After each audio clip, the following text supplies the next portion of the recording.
be alive. Hello. Okay, we are back. Hello, everyone. Welcome to a head of department developer stream for the Team FOLON team.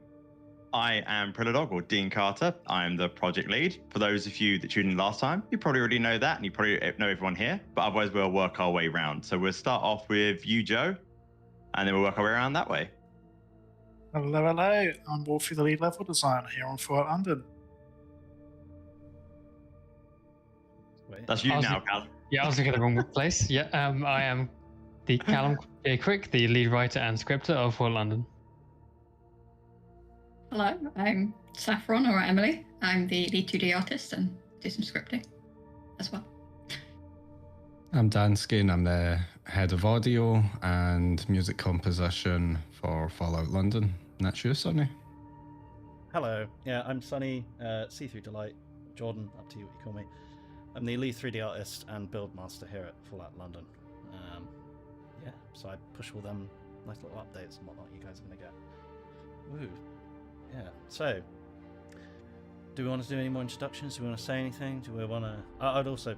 I just want to check that you didn't just cut out, because I'm pretty sure you cut out for me as well. Oh, I thought it was only me. Yeah, I saw everyone's like the white of everyone's eyes. Like, what's going on? I was trying not to have any reaction in case it was just me. I was just like, yeah. We're all just Right. trying to style that one out.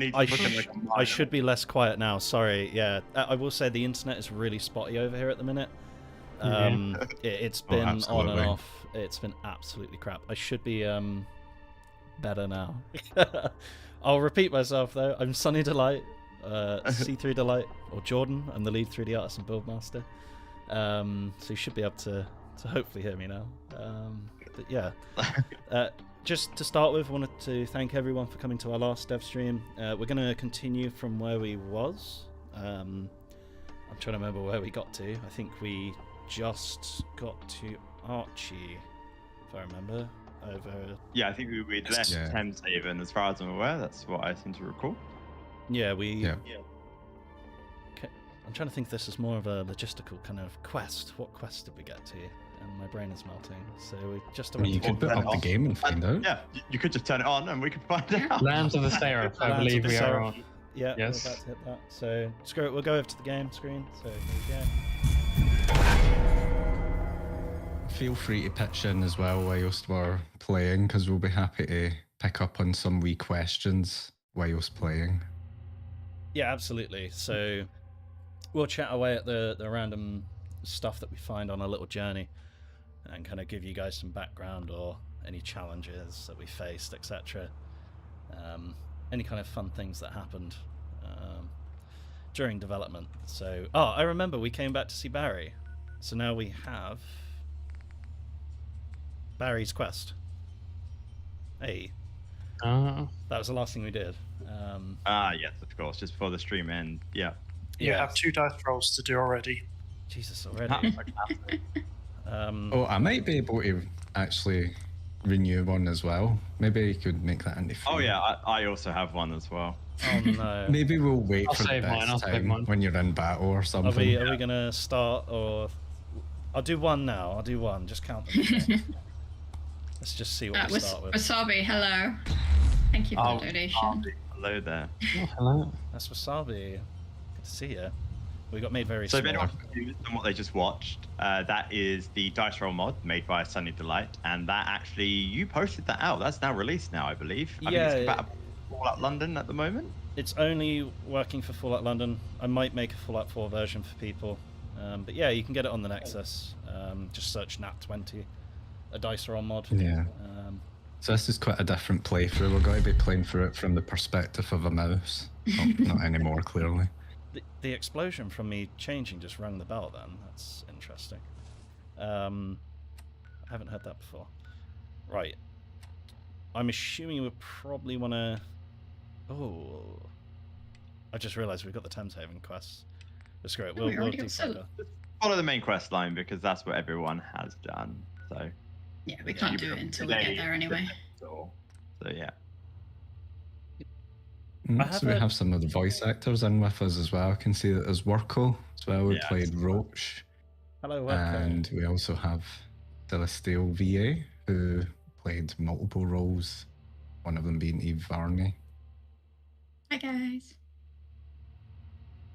So a couple of questions already. One of them is regarding the Lost Tommy's quest. So that was one of Nahir's quests, and we got feedback on it, and it has already been fixed in one of the patches. We do still want to keep it difficult, that you have to try and work it out yourself, but we are going to make it a bit more obvious. We feel like the change between that and the normal experience was a bit too much, so we will sort of make it a bit easier for people to follow, but we're still going to make it a difficult quest. But that one has been done in an upcoming patch. Traffic jam. Do you mean it was just jigging on the floor? It's doing a little dance for us. Is that the puzzle with all the fuse boxes and all that? Yeah, that's the one. That's the one.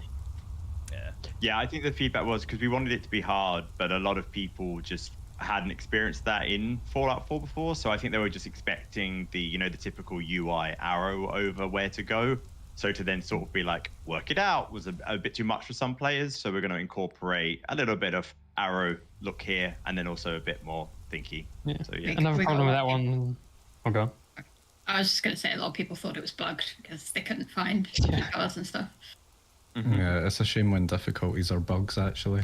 The other problem with that one is that the Mr. Handy just follows you anywhere, so it's you're kind of railroaded into doing that quest.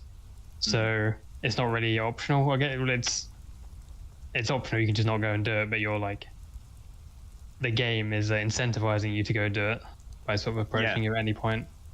That was something I didn't quite realize because I was the one that added on the I think the private Tommy, Mr. Handy, that appears.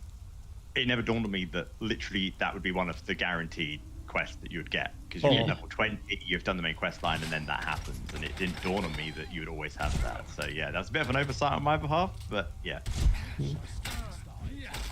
I've also made sure that doesn't pop at certain moments, that because I saw a lot of people were confused, they first enter Westminster and he comes and they think it's something to do with that, so I've stopped it at certain moments, certain quests, like in the tournament as well. I didn't realize he appeared at the tournament. That's quite amusing. You're sitting there watching everything happen, and then, hi, you need to help these. Hello there. Yeah, I suppose that makes it seem like it's part of the main quest when it isn't. Yeah. Which, by the way, was voiced by 𝗙𝗎𝗓𝗓𝗓. We don't believe in using AI for voice acting. We're very much against that. We've got a very talented voice acting team, and unfortunately, we couldn't get the original voice actor for the Mr. Handy. So we went with what's best, which was 𝗙𝗎𝗓𝗓𝗓 just doing a Scottish accent, and we have the Mr. Handy sort of break into his voice. But you can comment on that, 𝗙𝗎𝗓𝗓𝗓. You were the one that did it. Well, I'd done the voice acting, but it was Pro that came up with the idea. We were a bit kind of confused about how exactly we could go about it, and I mean, there was a few roles which I had from the beginning that I was going to be voicing, but I decided to give them all to other people because there was a lot of stuff that I had to get on with. But the Tommy and Mr. Handy I decided to keep, and Pro came up with the idea of starting with the normal kind of Basil faulty voice, and then it glitches out and then turns into a Scottish accent. So take from that as you will. But it was good fun to voice it. I didn't have to do any of the combat barks or anything. Yeah. Well, that was the main way, was how can we get around basically not using some sort of voice modulation AI to try and replicate it. And obviously we wanted it very specific for that quest. So we were like, how do we do that? I mean, we could have just spent ages chopping all the lines together, but I think it was one of the last voices to go in. So that's why we went with the sort of breaking in and out of the voice for yours. And I think it worked. It's a bit fun. Yeah, I think it was great. I think I've done a smashing job. I prefer what we have over any an type impression. Sorry, on you go. I prefer what we have over if someone did an impression of it, I think. I think we're sort of owning it.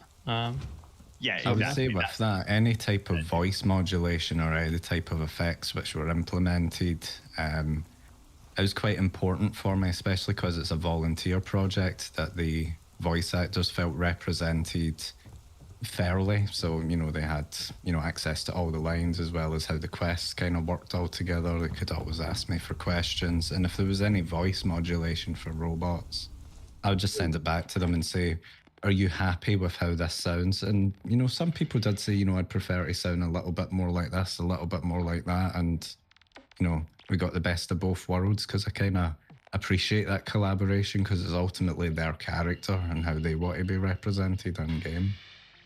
Yeah. I think it was just also important as well that the voice. Oh, For example, maybe had an odd sentence structure, or maybe it. you cut out there, Pro, I think. Oh, I Yeah, apologize. you did. Yeah. I'll say it again. We'll try to. Yeah, it was very important for the voice actors to feel comfortable in what they're saying, both if there was something maybe that they didn't believe in the line. It's cut out again. To actually work with that so they could come out with it. Did I just cut out again? Yeah, you did. Yeah. I'm on Discord, but I think we it got all the, works for everywhere else. Discord is falling apart at the moment.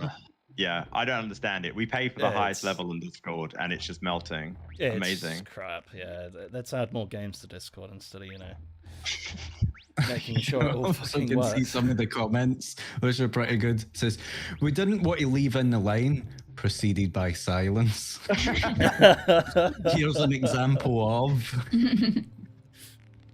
Mysterious Well, Stranger. That's good internet. Mysterious Can Stranger. reiterate it if you wish. Yeah, Absolutely. Mysterious Stranger. See if he pops up. I will say that Liz, Oh, what do you and I mean? do the battery's apologise running to Liz low? as well. In the early drafts of Robo Margot, did sound a little bit like Mrs. Blobby, so I do want to publicly apologise for my first few experiments. Oh, it's happening to Dansky now. Oh my god. Oh, You saw nothing, so don't look at that. I saw that. Don't, You're gonna don't fix look that, at it. Wolfie. No! Wolfie, It has already been fixed, that one, I think. has it? Excellent. Sweat's nervous here, so I quickly boot the crochet kit up. At least we know they're doing their job, though. So, I don't know if we want to speak about that quick, about why Bethesda even did this little like zigzag and what's happening here. Yeah, go So- for it, because a lot of people have been confused why they're there. So, yeah, you Yeah. should probably leave the charge on that one. Right, so these are essentially, to not get too technical, but they're blockers for large open streets. And what they're doing is they're culling anything behind it, so anything that's behind it won't load. So if I go into my wireframe mode like this, you can see how the buildings behind it kind of pop in and out. And then if we go over, you can see how all the buildings are there.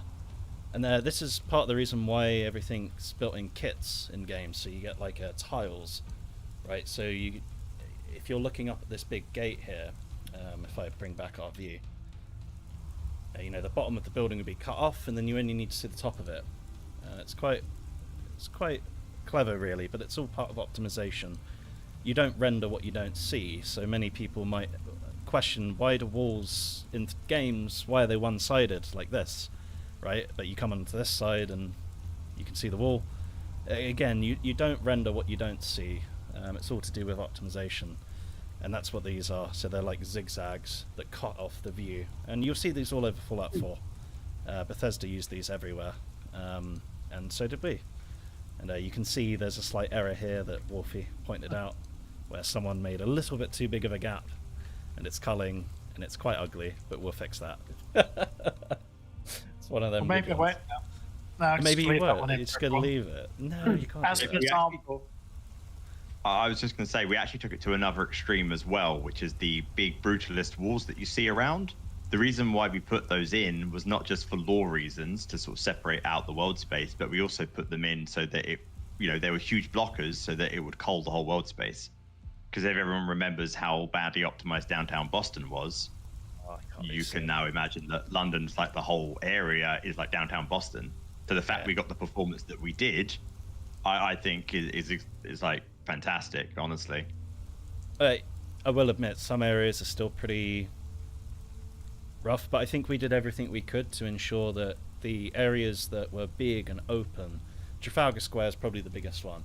Yeah, that's the hardest yeah, one. You're not going in there intentionally looking for combat. So if you have a frame, your frames drop slightly, it's not as impactful. Whereas if you was walking down this road at 20 FPS and you were getting swamped by enemies, that would be terrible, right?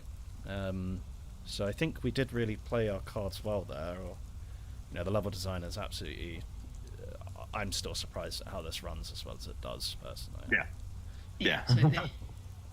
Got a little question about who came up with the MIRV mousetrap. That was Dan Carmine. Yeah, that was Dan. Yeah, he had some fun with that. He made a cherry bomb one. I don't know if you want to talk about these two here, or does everyone get the reference? I hope they do. Hairdresser, I mean, pie shop. because I built it. This is actually, I think, a quadruple Easter egg.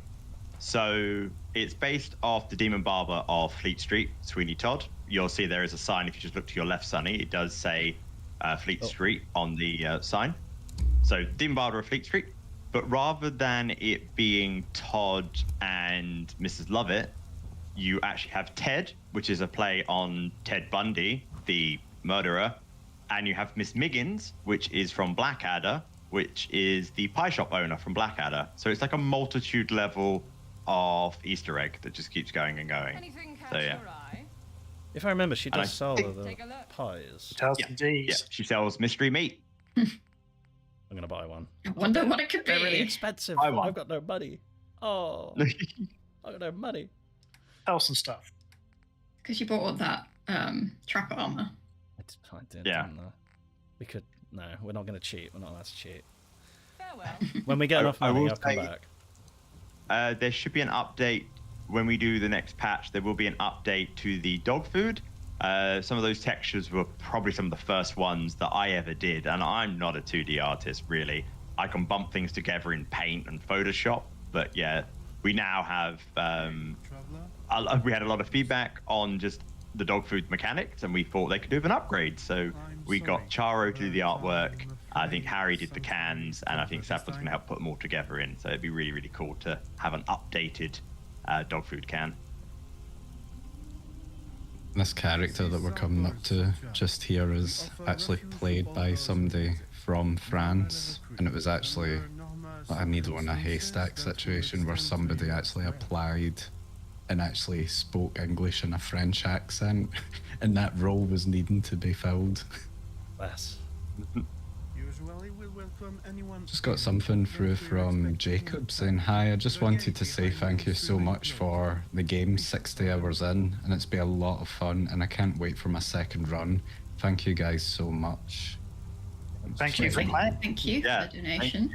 It's shocking to Can I hear just say- people are like 80 or 60 hours in, man. It's like, Yeah, I was about to say the concept that someone has just dedicated 60. I think someone in one of the chats also said like they were like over 100 hours in. It's like it's mind-boggling. It really is. It really is.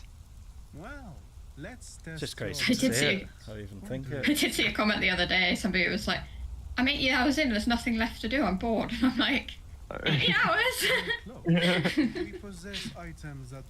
I mean, I think when we went into this, we were honestly looking at, I don't know, the sort of length of Far Harbor.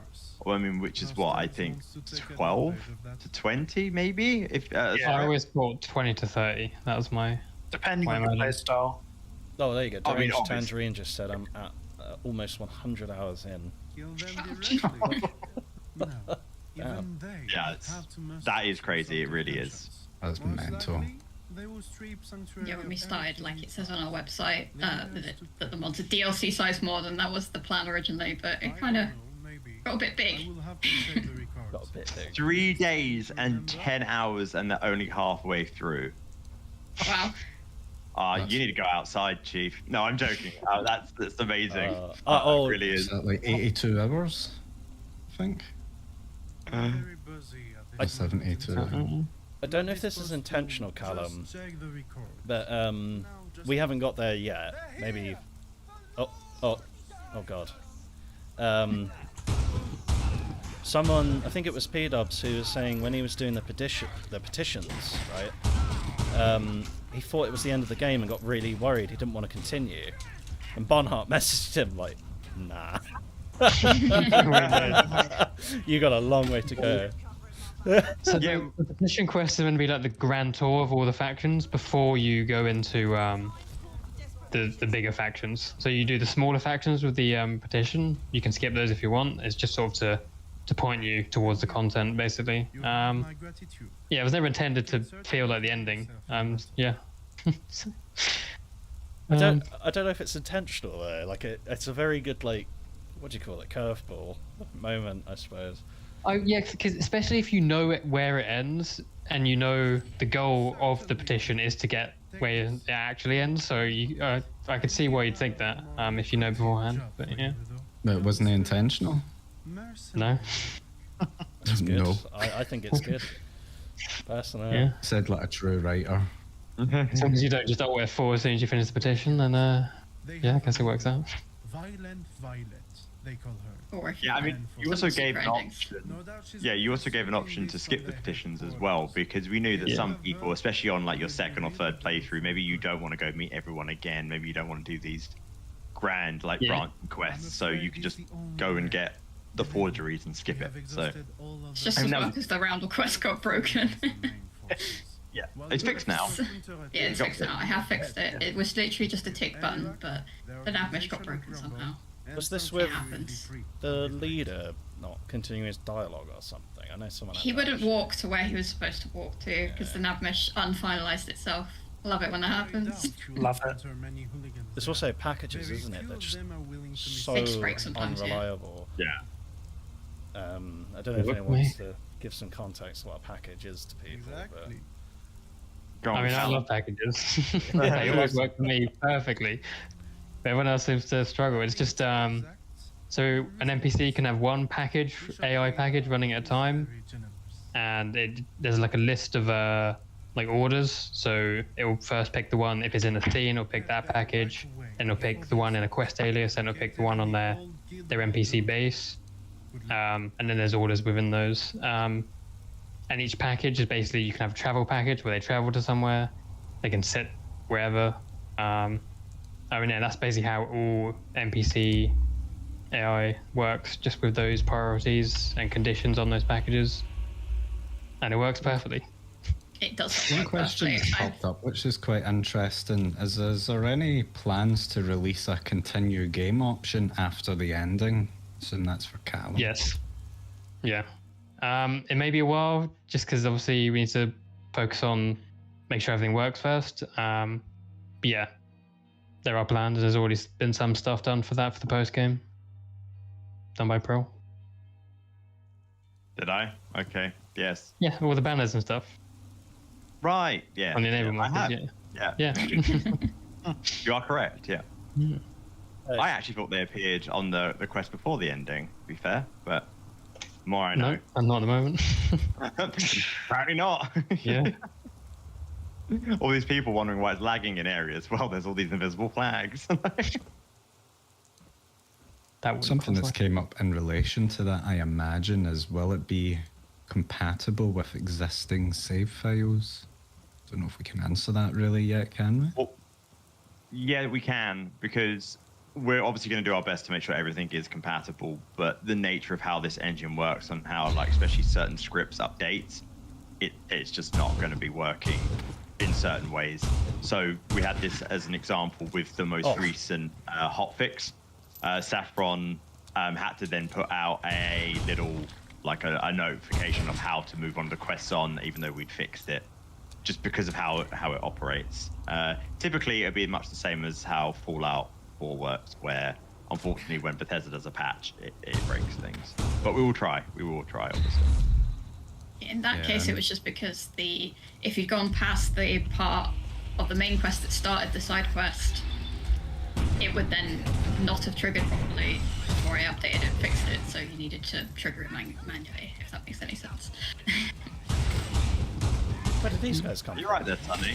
Where did they come from? I don't remember So them being here. originally, yeah, it's because the nav mesh was broken. And I fixed the nav mesh, so now they can get to.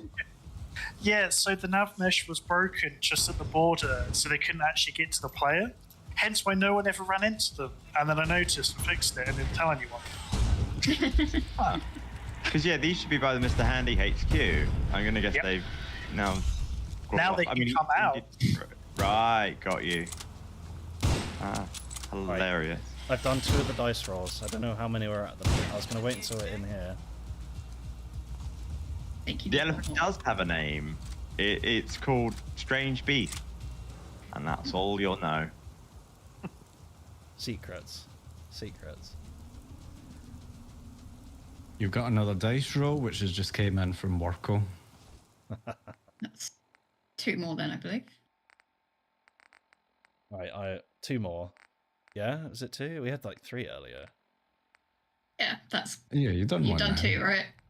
Yeah, I've done. Yeah, 2, that's so how that's maths 2. works, Sonny. Yeah, then you had 1, then 𝗏𝗏 took real 1, and then that's you joke up to 2. Yes. All right, I'll do them in here. Let me save before we go in. I really like stealthing this area. I don't know why. It just felt right, stealthing it. I like my Fallout 4 stealth personally. So the Any radio game of stealth. stations in game, I think, as far as our side is concerned, I think they are okay, but YouTube works in weird and wonderful ways. Sometimes it will flag a part of the song. Like, we won't copyright strike you, it's just how YouTube works. So yeah, it's probably best not to have them on and the like.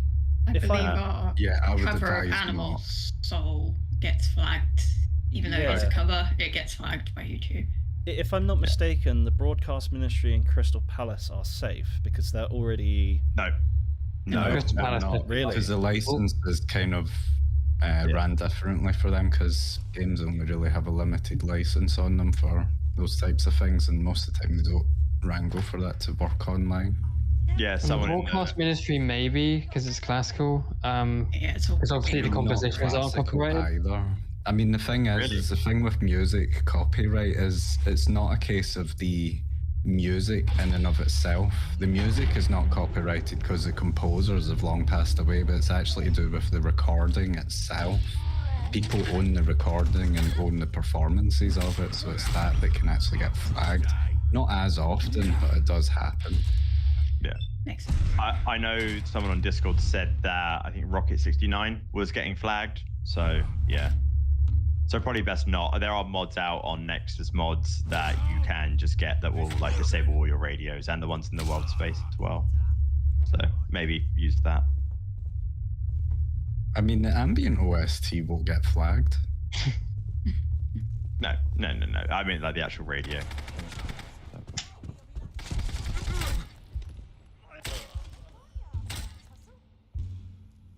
But I think There Red's are actually attempts to reanimated the record specials. binaural audio for the mod. It's funny you actually say that. So there's other sound effects which I've made, actually not in Fallout London, where I do use quite a lot of binaural effects for stuff. But I think in all the sound design here, I didn't use any type of binaural processing for anything. Well, that's certainly something. And the engine does not support binaural. It's actually a type of stereo, and it's to do with attenuation over distance to give you the perception of it. I could go into the whole university lecturer mode about interaural time differences or interaural intensity differences for Fallout London's engine. It uses intensity differences. I don't know what any of that meant. Yeah, that was Yeah, that was moving on. great. Right, just Yeah, play the moving game as normal. If people ask me these types of questions, I'm obviously going to answer them. That literally blew my mind. Yeah, that could have been another language. That was amazing. Oh, Ash, that's Nash, right. Nash, Bosh. That's really interesting.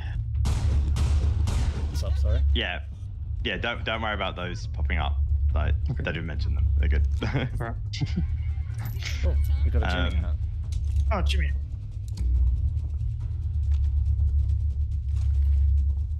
Right, let's do the next dice roll. Those were not just something that we made up. They were actually in the original Fallouts. So yeah, it's not just our thing. I don't know where it went. It's in here somewhere. It was a It wasn't leveled it- one, right? Here's the leveled one. It'll be up. Okay.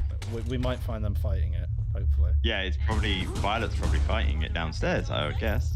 I think I can hear So there's it. been a few questions that have came in about bug fixes, certain breakages for quests and everything. I'll just jump in. So I wasn't ignoring people. I was just waiting for more people to ask. So altogether, first there's been a hot fix. So the way that everything kind of gets built and everything, there's things called previs and everything, and getting everything all combined for the final package, which takes time. So first of all was the hotfix, which addressed very small issues up front to do with crashes, but the actual more bigger kind of fix will actually have a lot more fixes to all of the quests, but it takes a bit more time, so wanted to get all of those nipped in the bud at a later date, just in terms of making best usage of time.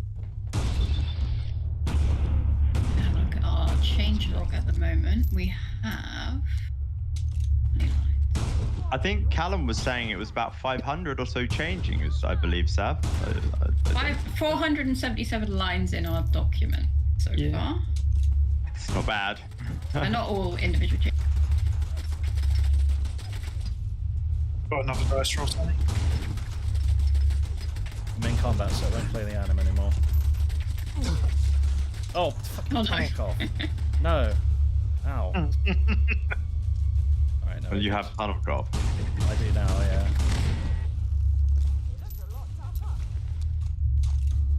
Violet Stand? Is that the quest item? Someone was asking about the Bala song. Apparently someone who runs the world's largest Bala song YouTube channel. We inspired the use because Nahir did an amazing animation for it, and we really wanted to play into the meme. I say meme, it is actually a problem about the usage of knives in London, so we wanted to sort of give some of a nod to that, so that way the people that think of it as that way would get acknowledged, but also just the animation was so cool, we couldn't just have that in as a random. We wanted that front and center. It does need some fun moments where you're having a serious conversation, you're just twiddling around your ballad song. I mean, I've always just, I always holster my weapon whenever I go talk to an NPC. I've never just held out a gun in front of them. Yeah, that was one of the big things. Like, oh, I wish it wasn't doing it when I'm talking to NPCs. It's like, well, don't stand there with a knife in their face. Put your knife or your gun away. Like, There is quite a few mods out there that let you do that. That just let you holster on key press, or if you just hold R, you put your gun away. Like. I think I still. Well, here's Not even mods. Just what you. Yeah, it has already released a mod for a shorter animation if you don't like it. Yeah. I just wanted to say, because it's getting buried, someone was asking about some of the cut content that I mentioned in my BBC interview. Yeah, so we had a situation where we had to cut one of the endings, which I'll let Callum explain afterwards, which is called the wildcard ending. That will be put back in, as well as some of the other quests, which we were just not going to have time for with our release date. So those will be added in. There will be a few things, but our biggest focus right now, as I think 𝗙𝗏𝗏𝗏 said, is just focusing on all of the bug fixing and the like. Yeah, Callum, I don't know if you want to mention some idea of the wildcard without spoilers, I guess. The thing is, you could find out what the wildcard ending is now by looking in the ESM, so I won't be too vague. But it's basically a continuation of one of the gang war questline endings. The peace ending, let's call it that.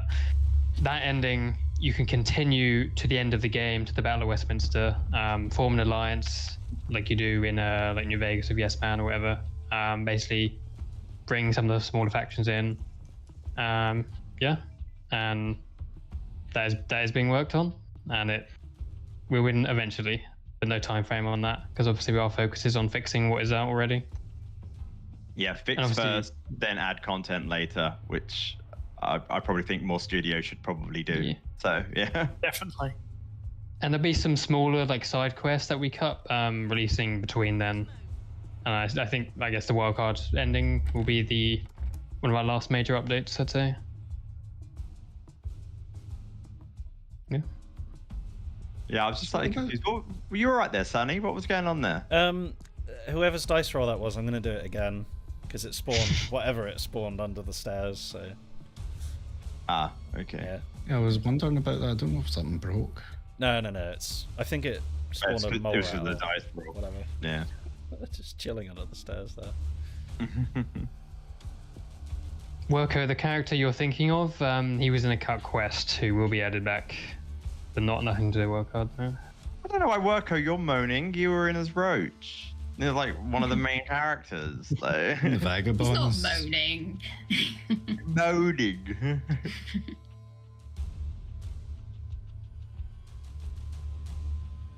Wait, so do we have all the voices for Wildcard? Everything's Yeah. already done. That's It's all one of the done. main Oh, reasons okay. why Callum Yeah, wants to nice. put it all in. It's because it's already there. We just it's not Just need some Oh, really? scripting magic. yeah. Oh, I'm excited to see what you do with that, though. I'm just expecting Yes Man to just appear, you know. No. Somehow made its way to London.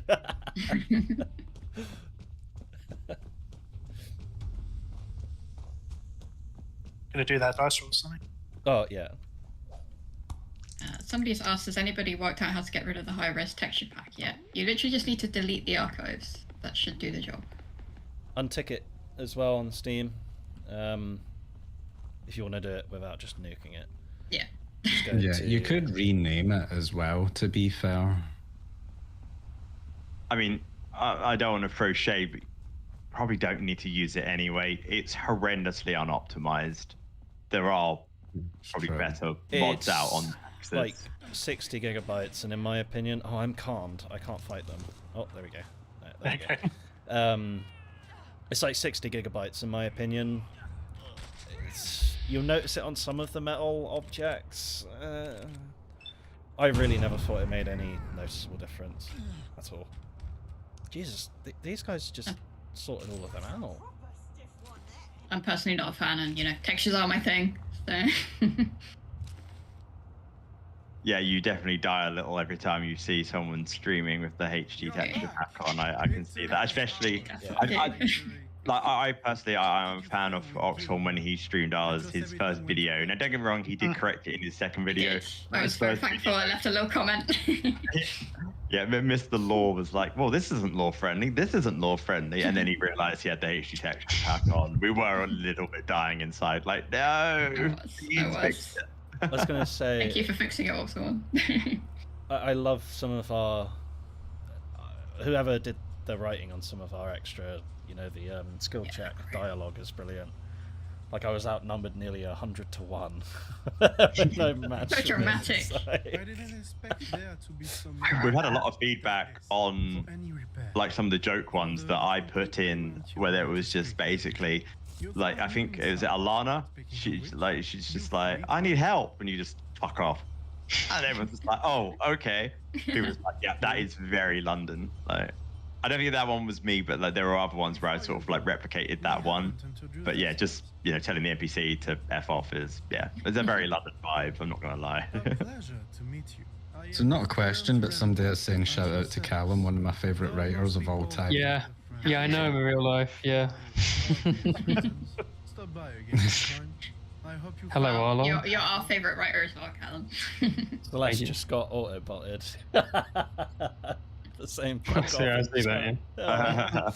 Can someone allow that? I'll allow it. Oh, There there you you go. You're permitted to talk. Like, oh, so Well, sad. shout out to all of the rest of our writers as well. They all did a great job. And that was one thing I was going to say with the DLC texture pack thing. It's really irritating because when we were doing the archives for the mod, we kept running into so many issues where textures would just revert. Yeah, And it especially makes, DLC stuff. It would overwrite our stuff. Yeah, Yeah, it- 100. it makes no sense because the archive should be loaded after. So you can like manually fix that in Mod Organizer, but it still would break it. And it's like, what the hell is going on? It was a mystery. I had to make new map swaps for every single item that we added as a DLC item. It was very silly. Yeah. Some folks are mentioning as well about buff out being automatically part of Fallout London, if that's a possibility, which It is now. It is. yeah. As of Yeah, the update. that was the hotfix update. So yeah, I feel like a lot of people. I understand that it's probably not the easiest installation process. We did try and make it as easy as possible. If you follow the guide, it will work. But yeah, I feel like a lot of people maybe saw the effort involved in it, and when they saw there was a hotfix out, they decided to not update for some reason. It is very important that you update because it puts in more fixes. We didn't just add in buff out 4, we actually made sure that it worked properly with things that need, and they are stability and quest fixes. So please It won't update. break your save. Don't worry about it. It will not break your save. Please don't just ignore it. Like, it's very important that you keep updated. Especially the next one after this one. I think the majority of people who followed or just have it on GOG and followed the basic installation process were probably fine. I think the people who might have been struggling more were those who did it on mod managers. Of course, that immediately like spikes up the difficulty of having to update because you have to do so many extra steps. Not so many. It's not particularly difficult. I got rinsed a little bit in our text chat on our Discord for saying that you chose the hard option, and someone was like, it's not hard. And it's like, yeah, but you know, for your average user who just wants to press play, you know, they don't want to sit there messing around. Exactly. It's like you chose the hard option. It's on you from here. You know, I don't know how you've installed it through Vortex or Mod Organizer. I know for a fact that your FRSE isn't going to install if you do it like that. You're going to have to do some manual tweaking there. Do you know what I mean? It's all a lot of nightmare. Up to the user at the end of the day. We have no control over that, right? St. Paul's. We made it. So pretty. Yeah, I'll let you have your waffle on this bit, Sonny, because you're the one who made this. So go for it. Tell us a bit about it. Was probably the biggest undertaking I've ever done in terms of 3D. Making this kit was horrendous. But once I kind of had the exterior, once I had all the wall pieces down, and it was starting to come together, I kind of grew confidence that I was going to get there with it. It's just a monolith of a building. It's bloody huge. And I do think I went a little bit overboard in some areas. But yeah, I don't think I've ever made anything on this scale. Of course, I think it was mainly Trippy and Prill who did the level design within. So if you stripped out all of these rickety shacks and whatnot, you would see what the actual building looks like as a husk, if you will, like an empty template or whatnot. I mean, full props to Trippy, not me. So I think I made the original bare bones, like out of just vanilla kits. Trippy then put his magic in that made it look as pretty as it did. Then you made the actual 3D kit. I then had to tweak his stuff. And then, yeah, so it was like a real collaboration, I suppose. And I think that's one of the best things of working on one of these teams is you can all have like an input in this. And sometimes, yeah, too many cooks in the kitchen. But I think like in this case, it really worked out well. Just a massive shout out to Bonhart as well, who helped me source the textures for this. Because I was having massive problems finding high quality images of all of these, like all the fresco. Oh yeah, I remember that on stream. He just found them. It was like, oh, here you go. And you're like, wait, what? Yeah, it was a proper nightmare. And if I was to paint all of these by hand, it would have taken me like a year to make this whole kit. Yeah. How long did it take you to make the whole thing? I think it was like 1.5 months. Right. So the basic process, I'll try not to get too tacky, but I built the walls, made a material, so like all these bricks are tiling, they tile across the whole thing. Then you have to give them all collision, then build it in the engine, like put all the bits together to make the actual building.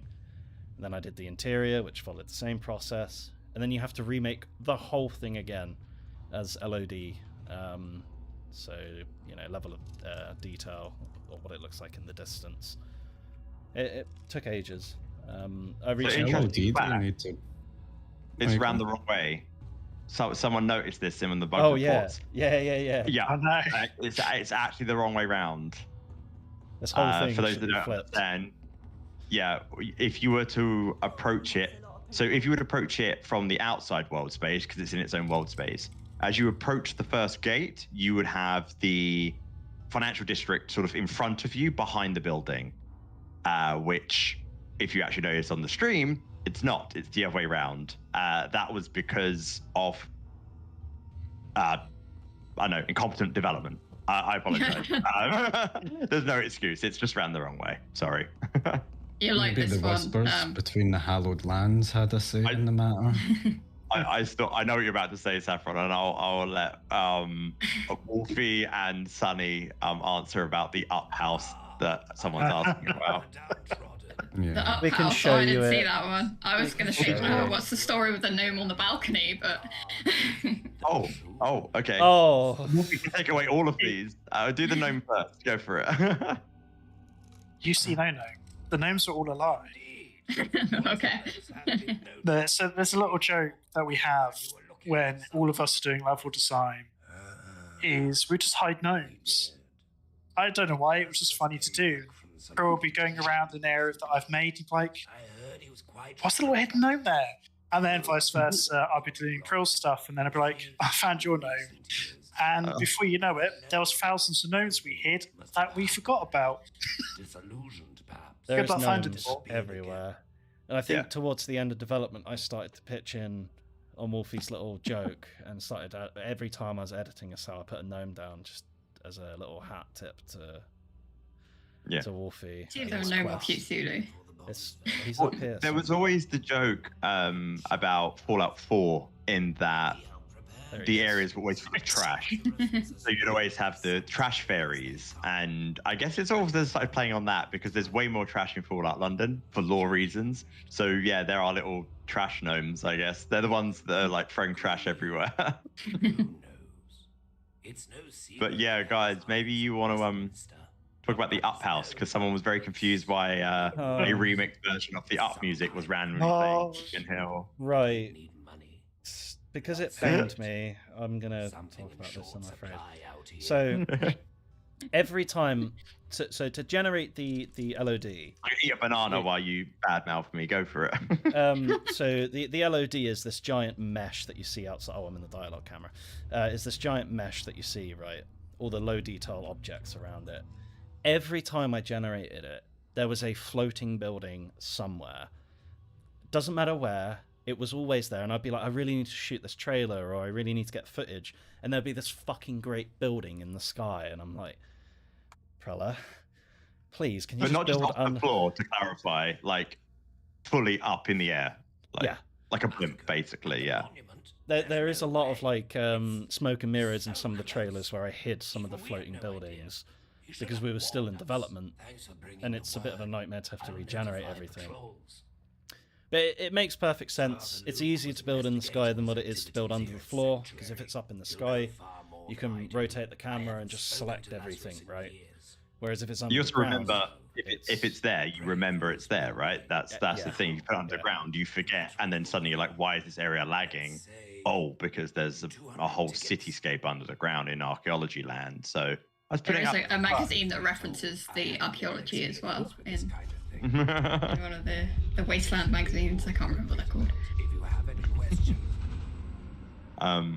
So yeah, they decided to immortalize it by doing a reference to the, is it Disney or Pixar? Up. Yeah. So yeah, you'll come across a house that's floating up in the air with a bunch of balloons with the Prella Dog logo on it. But when we get out of St. Paul's, we can go look at it. Sanctuary is open to you. It's quite hard to find, to be honest. It's not something you're just going to stumble across. You really do have to be looking to find these. Quite a few people have found it though, so props to everyone that's been finding it. Yeah, it was completely out of the way. That was the point of it, but actually it's almost everybody's found it. Yeah, I think people found it within like the first day or two of release, and I was like, what? How? I actually did bump into it by accident as well when I was testing stuff out. I was just running about and I bumped into it. Yeah, I did as well once. Like to take advantage of that. Yeah, I don't know how, but I should have hidden it. If you ask me, he's nothing It's more quite than a good because smuggler, it's an inside joke, of course, to Sanctuary. Prella making his floaty buildings. But also, you know, if you don't have a clue who Prella is, you will see it and go, oh, it's up. Which is, I think it's cool. Yeah. Yeah, it's a double Easter egg. I have two eyes and ears. Up, in my opinion, being one of the best movies Pixar's made in a Oh yeah, long time. great. Just the intro alone. Oh, don't, that intro. Yeah, no one was ready for that. No one was ready for that intro. That ruined everyone. I remember seeing that in the cinema. Everyone was silent. You could hear everyone go. Yeah. I just know. I see someone found the returns policy back in the Wolf Exchange. I'm glad you liked it. So, that doesn't matter. Better have your receipt. Lazarus is gone. Oh, there you go. And There's a then question. again, Why do robot if repair one kits were function like to stim packs in peruse through FOLON? his belongings, I think that they was might a find a clue as to where he went, slight as well as oversight, that if I'm not much mistaken. more Yeah, evidence. so in order for us to get things to work properly, we had to basically almost port them Why not in yourself? to use them, and then we sort of remove them later. Now, when we put it in, we originally was planning to have the robot system in so you can go and customize everything. We ended up not going for that route. We didn't actually have a real purpose for it. And as such, when we removed it, it was just one of the things left over. And it made it into the release because it was actually, I think it's in the post boxes inventory. I think that has been now being patched out because there is no reason for it. And it obviously makes a duplicate if you then, for whatever reason, add the DLC back in. So yeah. Which I would clarify that we do have a DLC blocker ESP that stops all of the things. But if you are purposely not using that in order to use the robot workbench, you will get the quests. So please, anyone that's watching, and if anyone is reporting that the robot quests are appearing, that's why you don't have the blocker on. So put it on, you don't get it. Simple. Yeah. I've just picked up the incriminating note, by the way. It says for bones. I don't know if Idle and Jonesy are references to anyone, or if that's just whoever wrote the note came up with names. Bones That'd be also Michelle isn't a who wrote reference that. to Bones either. Yeah, That's Bones just a coincidence. was, yeah, that's probably the only reference in there. It No, was that's kind, not well, I coincidence. only wrote Bones, and I kind of. Are we thinking of the same Bones? It was kind of a reference to that. Oh, was 'Cause I it? can't- Oh, yeah. Yeah. It- Alright. Again, it's kind of double, isn't it? Because he is Bones, is he not? If I'm not mistaken. You look like you have good news. What have you found? I was going to say as well, a few people, this is probably quite a common complaint we've had, was like right then, the quest marker just points you to a room, and then you have to look for stuff. And something I was having a conversation with someone earlier today was kind of letting the player figure things out for themselves, and it's something that I feel like is probably one of my bigger criticisms about, well, Fallout 3 and Fallout 4, really. You don't have as much of that, where it's just like, go here, figure it out.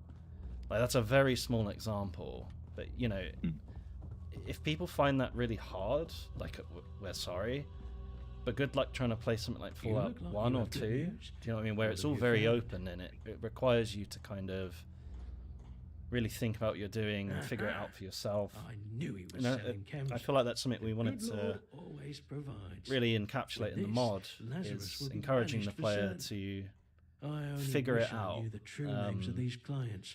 search the poor people area, need help. right? It's a 3D environment, have a look.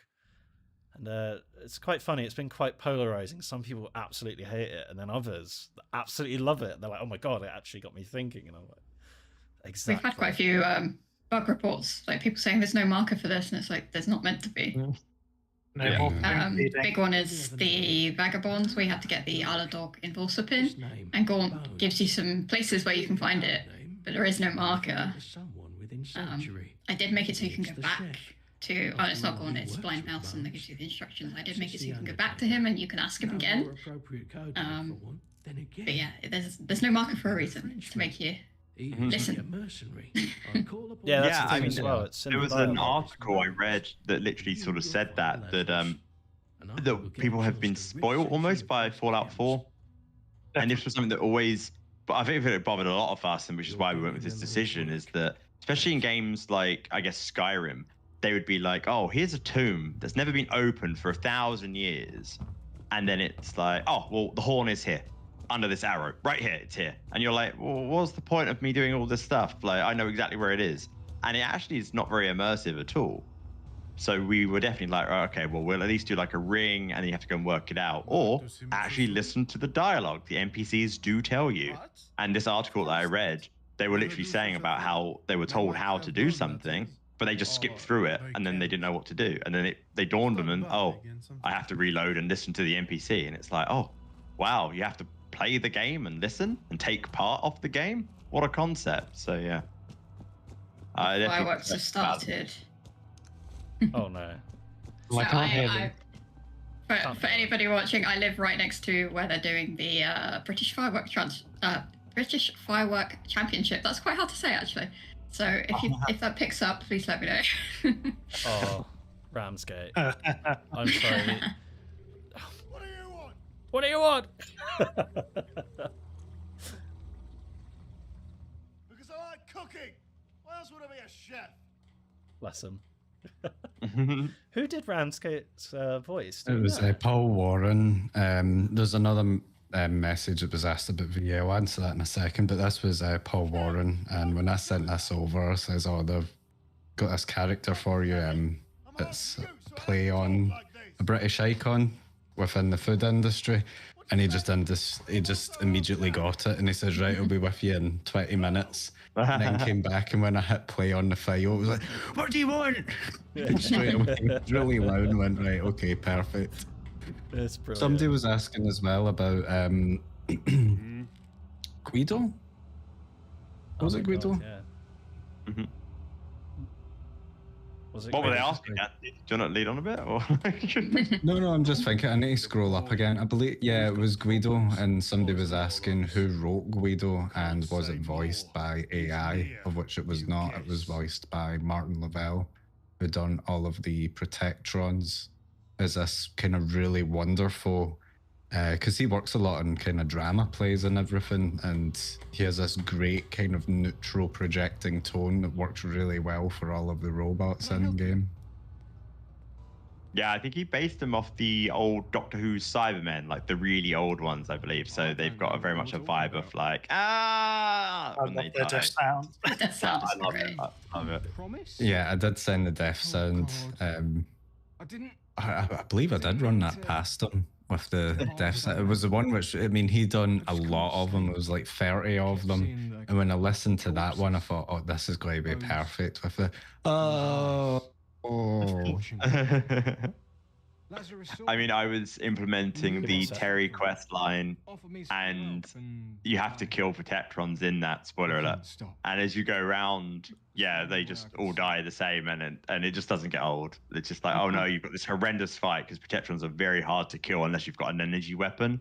So you finally kill it, and then they just go, ah! It's like the best kill reward, I guess. I'm actually really surprised about that, because I went out on a whim for that one, because there was a lot of really neutral death sounds, but I thought that was a mixture of funny, but it could have been annoying. So I did just I love it. implement that so that yous would be testing, and I was kind of anticipating, Dansky, what the hell were you thinking? Choose another one, but nobody done that. People were posting wee videos saying, yeah, this is perfect. Good on you, Martin. Yeah, the VATS kill as well, when it does it in slow motion, it's just like, ah, like, it's great. It just slows everything right down. And one thing as well that we didn't realize, because he does a lot of like period, I don't want to say cosplay, but like reenactment, I suppose. And he pronounced it Guido.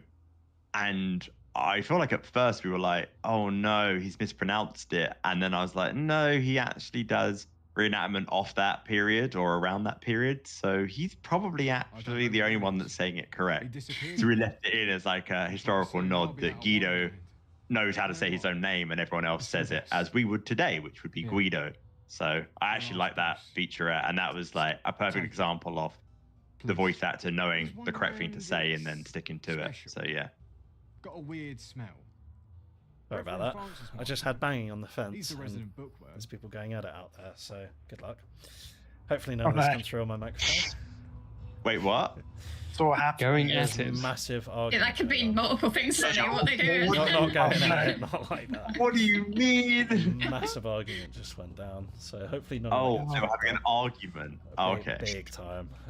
I thought you meant Joys of there'd be living like standing next to a ovation pub. outside. Sanctuary. You know? Pleasure to meet you.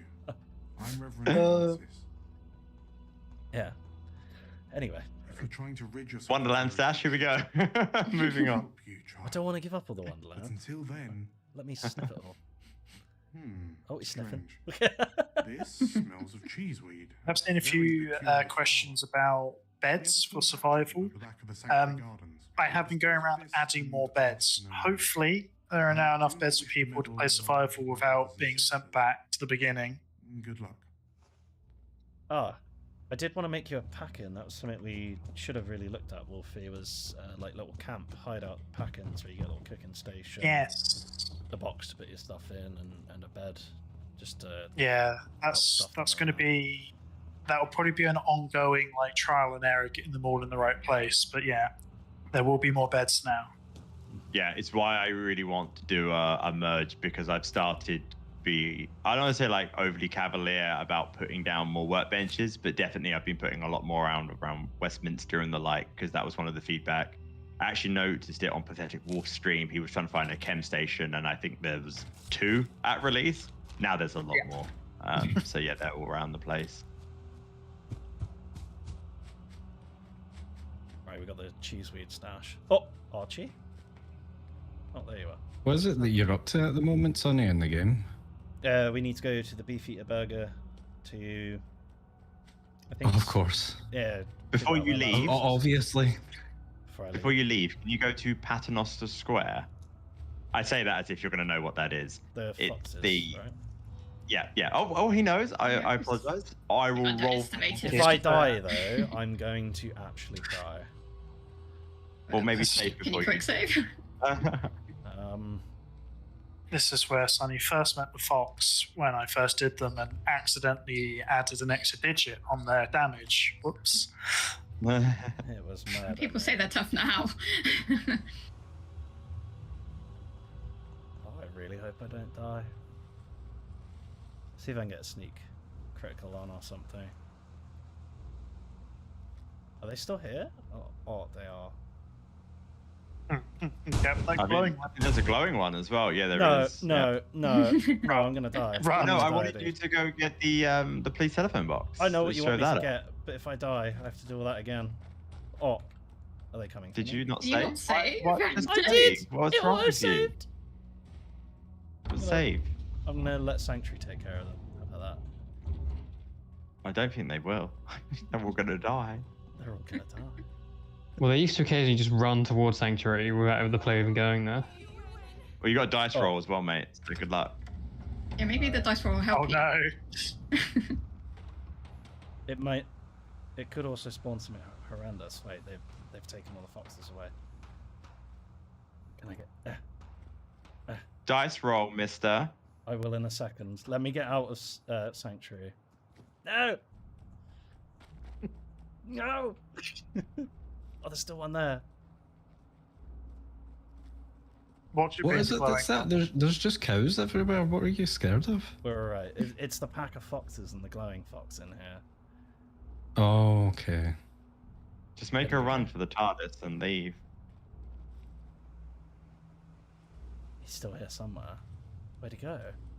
Oh, that's a little reference. So the boxer dog that's holding a teacup is based off my little dog Piper, which is actually a reference to Fallout 4 Piper. So double Easter egg again. And all of the new dog food textures that will be coming are all team dogs. Yes.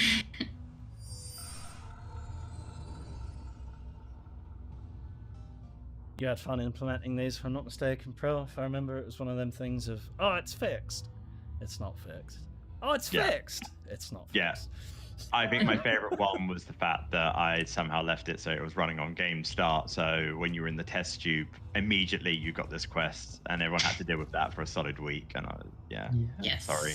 I know Callum was not happy about that. The amount, because that was the week I think I was fixing the hair bug, so I was loading in like fucking 100 times like an hour. I don't remember this being here. But yeah. When was that giant thorn bush there? Oh. It's like one of the only times it's used in the game, actually, I'm pretty sure. I was going to say, I don't recognise that. Yeah, it's from Nuka World. Oh.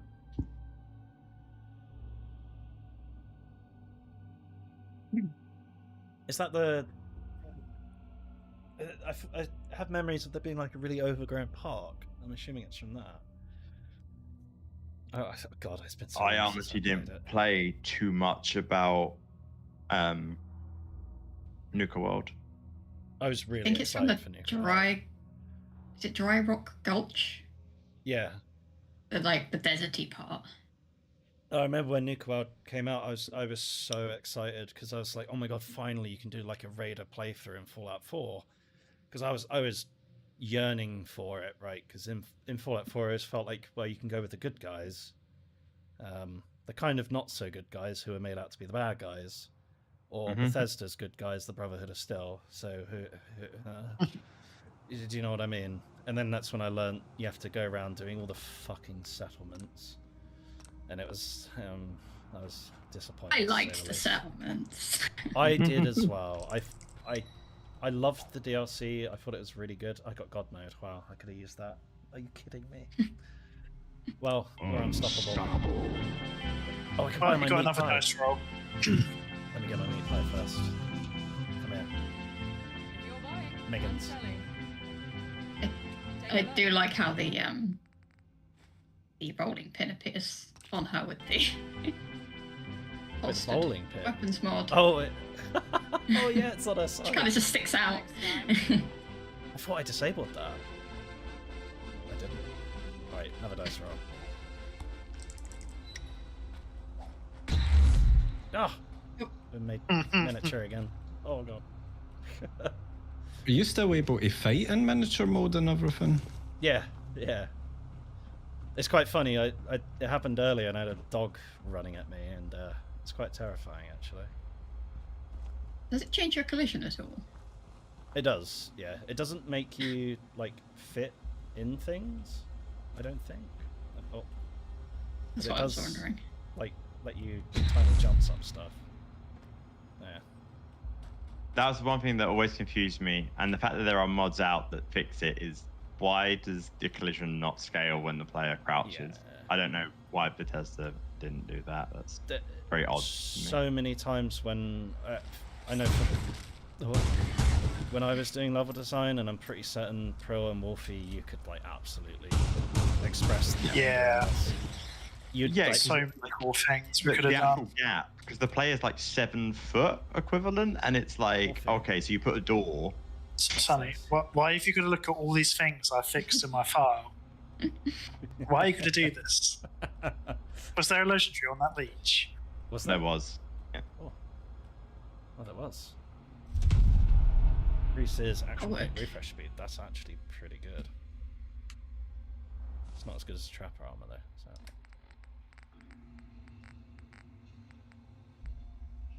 It's great. I put it on.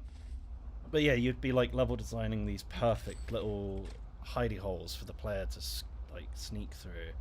Then you'd go in game and you couldn't fit through it, and it's just like amazing. That was Tem saving for you. Yeah. You're like, oh, look all this stuff I've done. I'm like, you can't crouch through them. And you're like, oh, damn. I thought you were going to say, look at all this stuff, isn't it neat? Isn't it? Look at all this stuff. Yeah.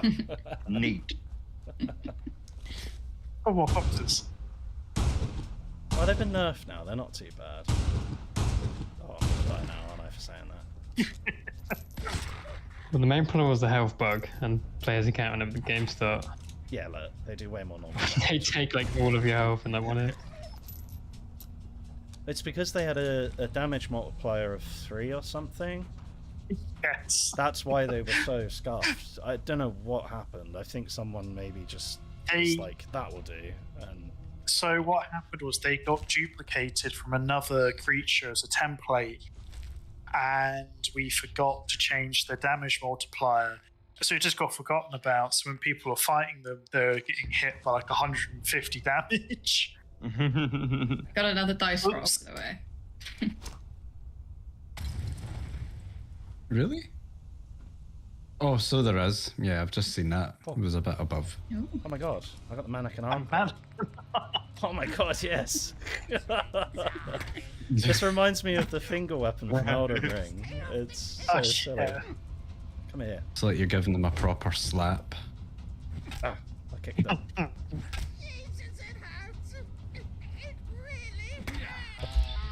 Such a silly weapon. Ow. Food. Oh, look glorious at this food. stuff, isn't it neat?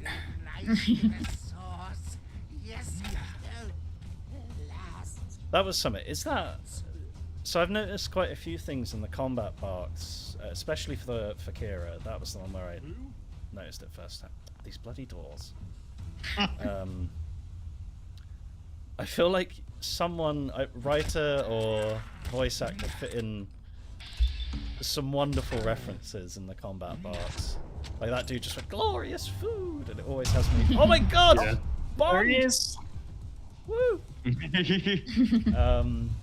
So if anyone curious, that the Bond-esque character is based on the Sean Connery version.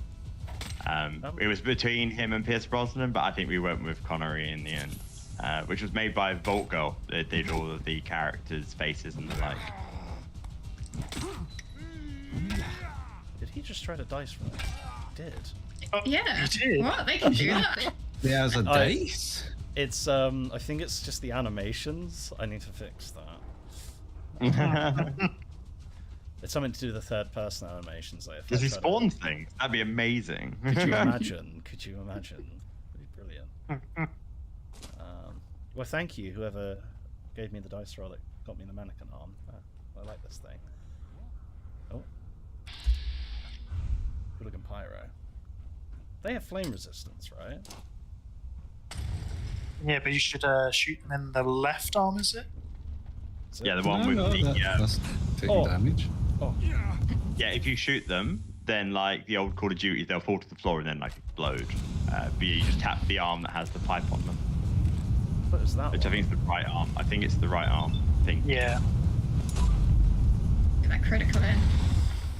Oh yeah, Yeah. it hit it, but it's gonna boom. So yeah, they fall down and then just detonate normally. That's great. Oh, that's brilliant. I like how his little thing's still there. I always forget that's the thing with the flamers. Or in Fallout London anyway, that you can do that. Oh, the old trailer shot. I remember this area so well. Yeah, the cell. I think the cell in the CK is still called that as well. It's called like film. Its head. There goes the pigeon. There it was. So let me take care of this guy then. Yeah, so I don't know if anyone will remember this from our original trailer, but was it the original? I think it was, wasn't it? Yeah. Release trailer. It had the little pigeon that went across here. Like, Yeah. So it's a great area. It's a bit of level design there. Very pretty area. I love this place. It just looks awesome. I don't know if you can. You can get up here. What? Is this a cell?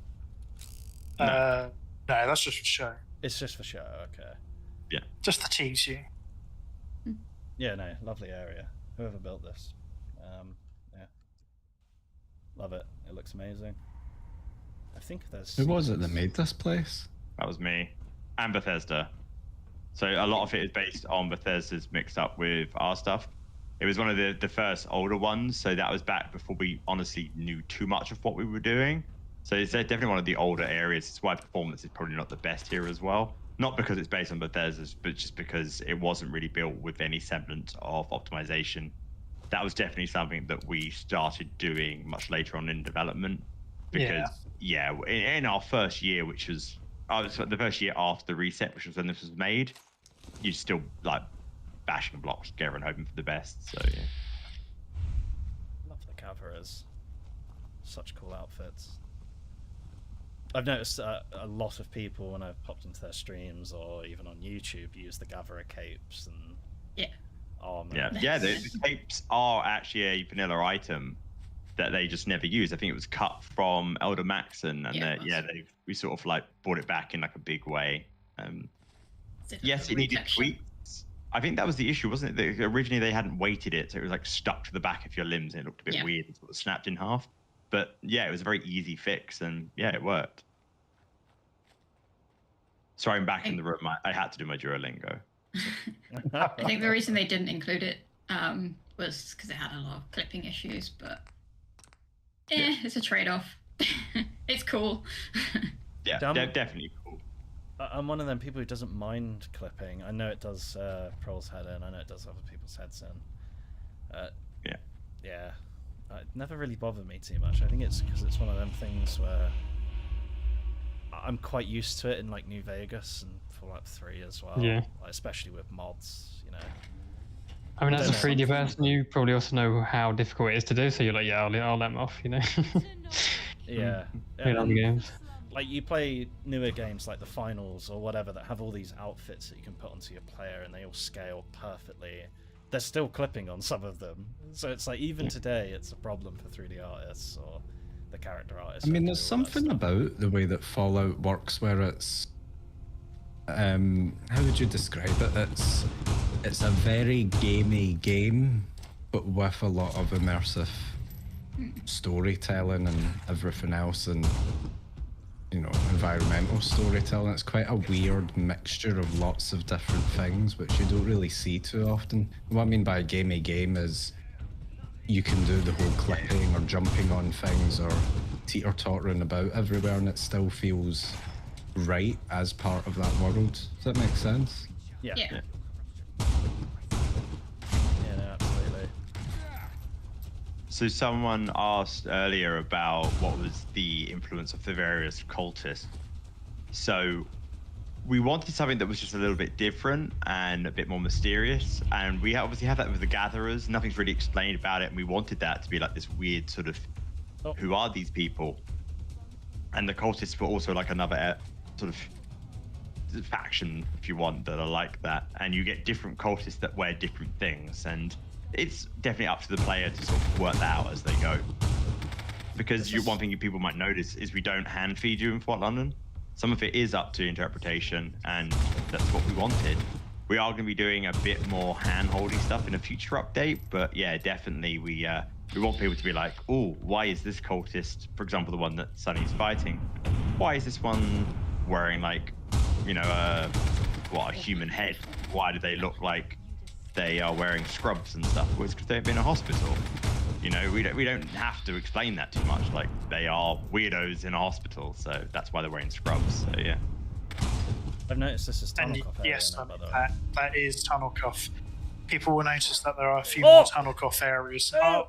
What? No. Why have you done this, Sonny? Why Why have you done Survive this? for 1 minute. Oh, it fucked up my carry weight. No. Yeah, if you're around the world space and you see these little red black particles, don't do what Sonny did and walk into them. They're not Stay good. away. They're not good for you. Right, look to the left. It says it right there, Sonny. Oh, I didn't think it would kill me at the door. Or get me at the door. Yeah, that didn't used to be a Tunnelcough area. When I did my last playthrough, that certainly wasn't, so good. Yeah, so we've added in a few more areas that have this in. I can give Greg his iron brew. Oh my god, yes, I'm keeping that on me. None of that fat shit. Oh, the Tunnelcough is screwed. That was actually a little bit of a development faux pas. Inside Thames Haven, we had basically a guy who wanted this very rare ice cold iron brew, and literally behind him there was a vending machine that sold them. So yeah. It's only £5 though. Yeah, but it did take. Yeah, but you could get the £5 because Sunny put them upstairs. So that was literally just a very easy quest. So yeah, we removed it. I don't even have enough intelligence for gun nut. Are you kidding? Wait a minute. I mean, you could just stop with that first bit, really, couldn't you? Oof. If I'm not mistaken, we took Idiot's Avant, right? Which Yeah, I means think the character is low intelligent. Yeah, I believe. Yeah. I can never go over 3. Did you take Numbskull? Because Numbskull's the one that does that. Okay, Yeah, so you're we. thinking of Numbskull. So wait. Something I'll jump in with, because someone was saying about how much they like the Pheromones dream holotape and experience quite deep emotions that they very rarely feel in video games, which I will say that will mean a lot to the voice actor that voiced the Pheromone, which his name's Chris Dunlap. He had never done voice acting before, and Was a wee bit nervous about taking on that role and everything, but he had a really good kind of gravelly voice, and I think he was going for a ghoul in his audition and everything. But I remember speaking to him at length, and we still chat on and off, and he gave it his all with the theremin, and it's one of my favourite characters within Fallout London. Just the perfect voice, something that feels British but somewhat quite other, even to the Thames folk, which are this kind of separate amount of people as well. I can't give Chris enough credit for actually making a character within another kind of part of this society that's meant to feel otherworldly, but that character themselves is removed even from that. So I will sing my praises when, you know, that came through. Was he Australian, I recall? Was that? He's actually American. That I knew he wasn't from the UK, so that made it even more impressive, in my opinion, that he had this voice and such a prominent character and managed to hold the accent all the way through. Yeah, I knew he wasn't from the UK. It was either Australia or something like that. But yeah. Should have taken the burger, Sonny. They got good Yeah. Yeah, it was his first time voice acting ever, and you know, I'm really proud of him. Yeah, he did a great job, 100%. We told you. How long has that burger been sitting there for? We've got to go to winter Preservatives. Because actually, yeah, if you've seen a fucking McDonald's after 5 years, we love you, really, McDonald's. Please donate to us. It's a bit morbid though. That is a point, by the way. We've had a lot of people reach out to us about like how to donate and the like. There is descriptions down below if you do fancy supporting us in our future endeavors. In fact, actually, it might be worth raising something that's quite exciting that's happened to us, is that we were actually invited by GOG and the people over at Larian Studios to go out and meet them at the Gamescom event in Germany. So we will be heading out there. So if anyone is watching this that will be out there and you see us walking around in our little merch, please stop by and say hello. It's our first time going out there. We don't know what to expect. Yeah. But it should be a really good experience. And it also means a lot to us that are going, is because, granted, we've had to plan this very, very last minute. But yeah, GOG have really sort of helped us out so much in order to go there. So yeah, huge thanks to them. But yeah, we'd love it if we can see just some fans there, because we have great reception at Comic-Con, but that's obviously because it's easy for us to go to London. But yeah, to go out to Germany is going to be very exciting for us, and it's going to be the first trip that we've all done away to another country together, maybe the first of many. So yeah, very excited. When is it, by the way? It's literally next week. Yeah, so we're going to be there from the Wednesday to the Friday. We'll be at the actual convention. Yeah, and we'll be traveling out there on the Tuesday, so we do miss the first part because, yeah, it being very last minute meant it was not very easy to organise. But yeah, we'll be going out there. It'll be myself, Sonny, and Callum, and yeah, you will see us wandering around. So yeah, come say hello if you see us. And someone just asked if they wish to donate. Honestly, the links down below will take you to our website, which has it all on there. And then you can pick and choose whichever one that you like. Yeah, it's all explained on there if you just click the link. I think top of my head, it's fallout4london.com/donate, I believe. But yeah, it's all listed down below. Someone just said, I wonder what TG Spy thinks of this mod. Okay, then. Yeah. Have we heard anything from TG Spy? Yeah, they congratulate us. Yeah, we got congratulations. They found the book to be quite interesting in the library, but apart from that, yeah, no, we got congratulations. And it's nice to hear from someone else that released. I mean, sure, there was, you know, issues with their release, but as probably the only one that's come out recently, it was fantastic to actually talk to someone that actually managed to achieve something. That dog made me jump. So I don't think people quite realize how rare it is. You know, it's very easy for people to sit there and go, oh, this could be better, I'm not happy with this or whatever. But for every Fallout Frontier, for every Fallout London that comes out, there's probably about 30 mods that just don't make it. Yeah, and that's unfortunate, definitely. You know? I mean, some just get stuck in development hell. You know, I mean, I remember, you know, applying for Miami back in 2017, and you know, it's still in development. People don't realize how long these things take.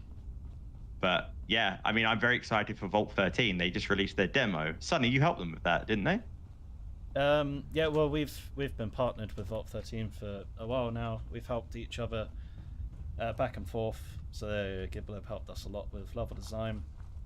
We've helped them with a few bits on their side as well. I know Harry's helped them a lot with their 2D art because they, of course, yeah, they're at that stage now where they really are implementing stuff. I'm really excited for it. I'd love to see what they kind of plan to do, how far they take it. I think a lot of us would. What, just the isometric games? Because I know that's what I'm yeah, excited yeah, about. exactly. I always struggled to get into that. Even when I was young, I didn't really understand it. Because I'm older than these guys here, so they come out when I was sort of age to play it, showing my age now. And even then, I was like, I don't really understand what's going on here. But yeah, to sort of see it in 3D is such a cool concept, and it's really cool from what we've seen. Yeah, it's been great. And the fact that I just die in the cave to the rats. So yeah. I've seen quite a few people putting the car mods into it, and they have a perfect map for it because like it's, you know, it's quite open desert, absolutely perfect map. So I wonder if they are going to work on that. I did question them. I asked them in their voice chat if they had any plans to get vehicles working. Of course, you get highwaymen, and I think that's Fallout 1 as well. I can't remember if that's Fallout 1 or 2 so, now. yeah. My brain's melting. I think it's 2. Well, I think we're it's on the one or cusp the of other, getting proper drivable vehicles. Now, there is already a mod out, but it's the same reason we didn't use it is because you can drive and it just snaps 90 degrees. But I think M150, I think, has started doing vehicles because they did the 𝗙𝐿, which works quite well. I think that's definitely a good starting point. But I think there's another modder called 𝗙𝗏𝗏𝗏𝗏𝗏. It's a very interesting name. And he's been trying to get all the Havoc systems working, which is It sounds like you cool. just made that up on the spot. Yeah, I thought I know who you are talking about, though. that is their name. Blah blah blah blah. I like that. But yeah, from what I've seen, it looks really cool. And they have been, from what I've seen, because they've been posting one of the servers that we're in, they've been struggling because it's all to get too technical, but it's about like the smoothness of the floors and the roads and stuff. And visually, the roads look quite smooth, but apparently they're actually like really, really bumpy and uneven. So from what I've seen, you'll see the cars just like bouncing up and down like crazy. So they've been They'd struggle overcoming. with our map and all the mini trees, wouldn't they? Good old baby trees. This is Westminster. Yeah. Oh What do my! you want? He just came at me. Yeah? What's it to you? Now I remember this guy flattening me in my first playthrough. Wait, you can He's got a charisma good this? gun. Oh. He's your brother. Oh man, that's I precious. distinctly remember That's just- having to swap Here, these two here, take chaps' the key. outfits I around feel bad for because you. you can Really insult do. him calling Good him luck with your baldy. life. But when he was wearing the other outfit, you never knew he was bald because he was wearing a hat. So I realized, we should probably swap that around. I kind of want their goodies, though, you know. I didn't know that key also entered that safe. That's interesting. I think he's got it, isn't he? Yeah. Well, he gave you one for the sale, but Oh, that's a little bit. maybe that's a bug. If you open Yeah, I it. don't know. I mean, Right. I think it's chill because you got the key. Oh no. Oh yeah, you can't take Still from it. stealing. Yeah. That's fine. Oh, they didn't notice. You got away with that one. They didn't see a thing. Don't worry. I'm Wolfie. I'm pretty sure that Cabot might be very pissed by his stuff being stolen. Oh, You look so cold. Yeah. bloody I've cat. got two things on these. So I made a pack in back years ago, and I went round the Cabot household, and I was like, wow, some of like the design in that was really good. And it was very helpful to show what a pre-war house would look like. So we wanted to put that in so we could see and easily reference it. But through merging and merging, we then accidentally started using one of the pack-ins for the game, which was just Cabot stuff. So we were walking around these cells, and all this stuff was owned by someone. And every time you stole it. No one cared. We couldn't work out why. And then we realized it was all owned by Cabot, and we'd put these everywhere. So yeah, that was a bit of a frustration because yeah, it would be the case of, I'm sure if you went into the base game, Cabot would be pissed. You've been stealing all of his cups. I'm tempted and to go tinking see him and see. He's swimming across the ocean now. We had a lot of Automatoys key cards as well. I remember that one.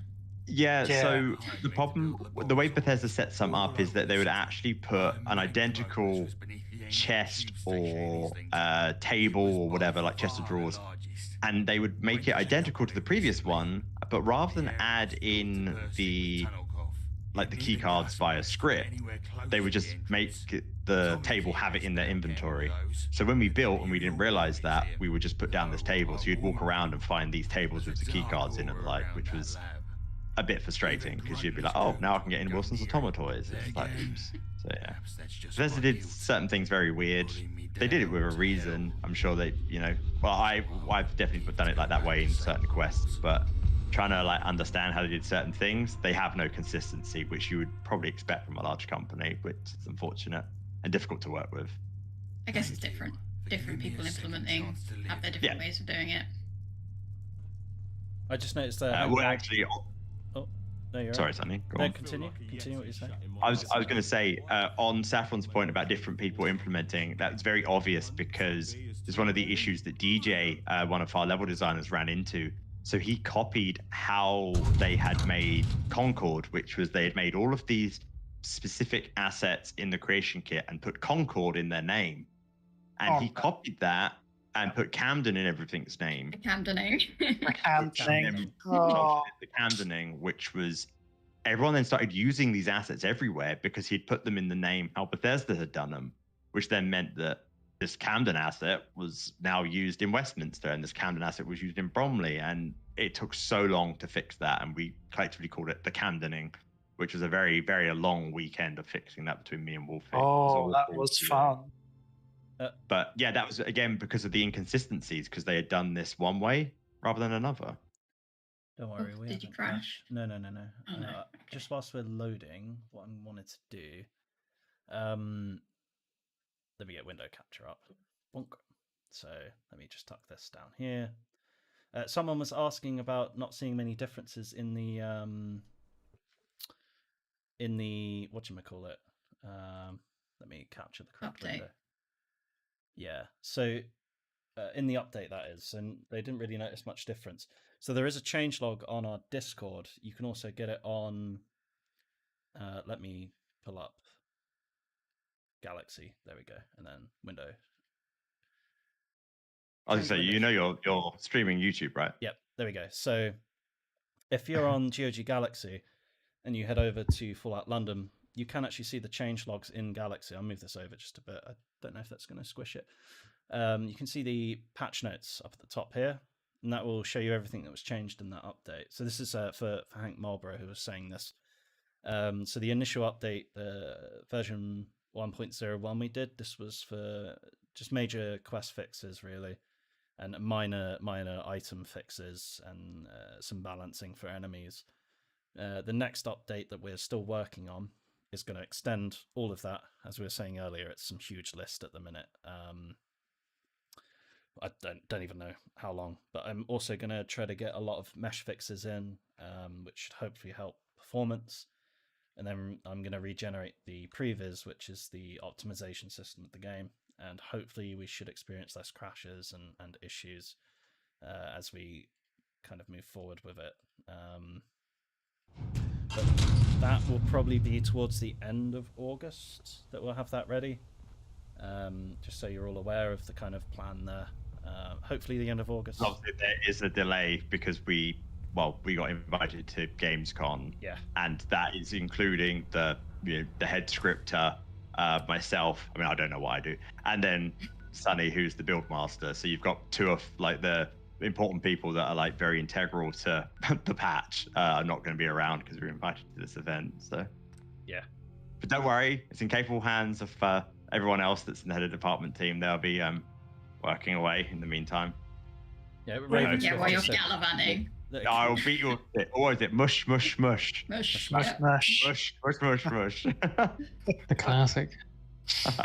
Raven Swift just said nav mesh issues. So yeah, the reason why a lot of the nav mesh issues or like the cell issues weren't included in the initial update was because, well, we explained it in the patch notes and in the post. If we edit any cells, it breaks the previs. So you load into a cell and then suddenly you're sitting at like 20 FPS because there's no optimization happening in them. We couldn't risk that on our first update because that would have been just terrible. Like, you guys would walk from one area at 60 FPS to another and it would just absolutely collapse. And yeah, you can also crash, which is even worse, right? Yeah. So just so you kind of know more about the behind the scenes there. Again, if anyone's coming to Gamescom, keep an eye out. We'll be there on the Wednesday, Thursday, and Friday. It'd be great to see some. And we'll all be wearing merch. They will say Fallout London, and it's got developed on the back. It looks like this. Yeah, what we're wearing. And Callum will have one on. It's coming. We've made him buy one. Otherwise, he'll be wearing one of mine, and I'm expedited delivery. It's on its way. Sonny, you have a dice roll. Well, it might help me. I'm already in combat, apparently. It's happening again. It's happening again. You were saying? That's not going to help you. I think he spawned up there. Oh, nice. He's going to throw things at you. I can hear him. Is he behind the wall? I can smell you. Oh, I got very lucky. You lucky. That's kind of cheating, right? So let's. Oh no, that was not the right direction. I moved it towards me. Right, let's stick him 500 that way. Oh! I'm probably dead. Oh. No, he's going to fight off the naval walker, right? That's what I was hoping. He doesn't see you. Oh my god! He's fighting the naval walker. He just blew it up. Bye! Oh god, now we realised. I'll shoot all of us right now. You're not my gonna legs. fight that. My legs. Someone was just asking about the naval walkers. So that was, I believe it was actually my idea originally. People said that apparently it was based off Team Fortress 2. I mean, apparently a lot of my ideas are based off games that I play. But yeah, it got implemented by Wolfborn and 𝗙𝗏𝗏𝗏. And yeah, they've just come out great. We balanced them close to sentry bots in the initial release because we thought, they're going to run at you and then just explode. So we've actually had to reduce that somewhat because, yeah, unless you've got a follower, it's just so yeah, we are fixing that. It's over. Oh, he's going for Archie. Yes, Archie, you're the best follower. Ow! Yeah, you should just run. You've got no chance against it. Yeah, okay. We could fight it, though. We could absolutely. Watch him run into another naval walker. So someone's asking what this is. The Gehenna was made by 𝗙𝗏𝗏𝗏𝗏. I hope I pronounced that right. It is based on the Gehenna from the Council Van Buren game. We took a lot of inspiration from Van Buren. You can tell even by the under sort of outfit or the starter lab coat, which Sunny's wearing. So yeah, we really like the Van Buren aesthetic, and yeah, we copied bits from it because that way at least it's somewhat grounded in what the original Fallouts were. So yeah, and it's nice to see it in 3D. It's why I'm excited to Vault 13 as well, because they're doing the same thing, like isometric to real. Oh, actually, Van Buren. Does anyone remember Van Buren wasn't? Van Buren was 3D. God! You didn't tell me there was another one of these things. Just top-down 3D. Yeah, top-down 3D, but not the same as the other ones. Got you. Oh god, beefy, save me, someone. Yeah, we are fixing the fact that sometimes Beefy falls from the sky. Unfortunately, Bethesda's nav mesh and bridges don't play very well. It's one of the oversights of us doing this here. Now we understand why they didn't really do it. But yeah, we are doing our best effort to fix that. Because, I won't mess around with Beefy, actually. We'll move on. Because I'll get sucked into doing a settlement, and then, no. I just Game over. Where did the Naval Walker go? That's what I wanted to... I think they all got destroyed. I'm going to leave the Scorched You're Gehenna doing there. the main quest, by the way. Just. Yeah, we're making our way to the Tommies. Oh, I've just come in here without a weapon. Oh, I've got some ammo. Oh yeah, one of the things I was going to raise about earlier, one of the developmental issues we had with the Lazarus character, you noticed that when he was on screen, he was frozen over. We copied the scripts from the original Vault opening, all the people that are frozen in there. But what we didn't realize is that the people in there are like set, so you can't talk to them. And it took longer than we cared to admit on why we couldn't interact with Lazarus, because yeah, they were basically just dead. He was just standing there, but dead in game. So yeah, it took us a while to fix that. God, there's a lot of enemies here. Yeah, you're by Borough Market. Yeah, it's a packed It's area. uncontrolled. Yeah, it's got hooligans and jackars.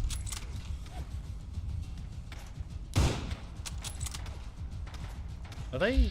I love the voices of the jackars. Dansky, who did them? For the Jacktars? Yeah. Oh! Ooh. Oh my God! Let me think. I could hear a little robot sound. Oh. That was Lucia, Jonathan, and Harry, which done them. Lucia, You guys gonna have fun with Jordan, this? Jonathan Matthews, Harry Singers. And I do know there was some other people that voiced them as well. I think it was some of the Ghoul voice actors done a few of them. Yes, yeah, that makes sense. Yeah. Why are you playing a third person? I don't know. Yeah. I What actually... can? Oh! Just make Oh it my hard for lord. yourself. This is a fucking It seems- Warzone. Every time you turn around, a new thing is about to hit you in the face. I might also suggest that you make it daytime, just for people who have Yeah, darker I screen. wanted to try to find a bed or something, but screw it, we'll cheat that. Someone was asking about GOG. Yeah, if you want to support us and want the game or need the game, if you go down below, we have an affiliate link. So if you go to GOG and purchase it, that does help us and does support us. And yeah, we'd really appreciate that. It means a lot to us. The mod itself is free. Yes. Yeah, that's if you purchase Fallout 4, that is, so...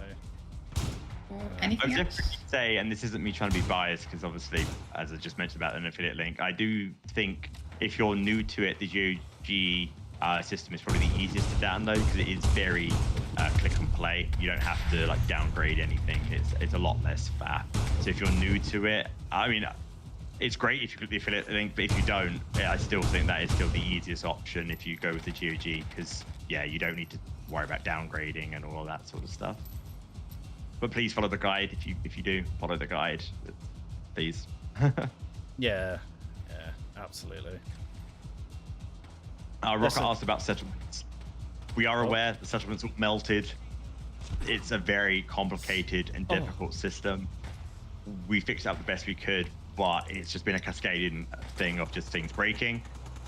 We are going to look at that as a complete separate thing. So the primary focus at the moment is to patch anything that's Fallout London related and get all the quests and the like and some of the issues that people have been reporting. And then after that, we'll probably do like a full settlement focus. I think some of the issues can be fixed by just like you have to, even though they appear at your settlement, you have to move them to your settlement. But yeah, it is something that I think we're currently speaking to 𝗙𝐏𝐿 on, and he's going to try and help us out a bit. But ultimately, Callum, I think it's something that you're going to probably end up looking at, if I'm not mistaken. Yeah, because I was very hands off of it, so I'm going to have to really learn that system now. Should be doable though. It's definitely one of the most convoluted systems in the game. The US Embassy is already expanded on. The reason why it's locked, as a lot of people have been like, why is this whole building down here? It's locked for a reason. It's because it plays a part of the wild card. I won't go into any more detail for spoilers reasons, but yes. Yeah, if you want to go down and visit, that's up to you, but we're not going to give any context to what you see or find, because you shouldn't be going down there yet. Stop looking at things. No touchy. Yeah. That's the thing, That we is have something that I had do quite a find few very questions. Like, I don't think we was expecting people to look that deep into stuff. And find all of these little things. It's like, you should not be seeing this. Yeah, like we lock buildings for a reason, and yeah, I don't know if it's like people are somewhat like, oh, I want to know what's in there, and they're just opening the console. But yeah, we've had so many bug reports where people are like, oh, this quest is broken, and it's because someone has just walked up, seen that it's locked, and then just opened it and gone in, and it has sequence broken a quest. And yeah, whilst that's not true for the DLC ones, because they're locked for future purposes, yeah, stop living in your console, PC gamers. Like, play the game first. But yeah, definitely the USMC will be expanded on, and there's a couple of other buildings that are locked for a reason, or they look a certain way for a reason.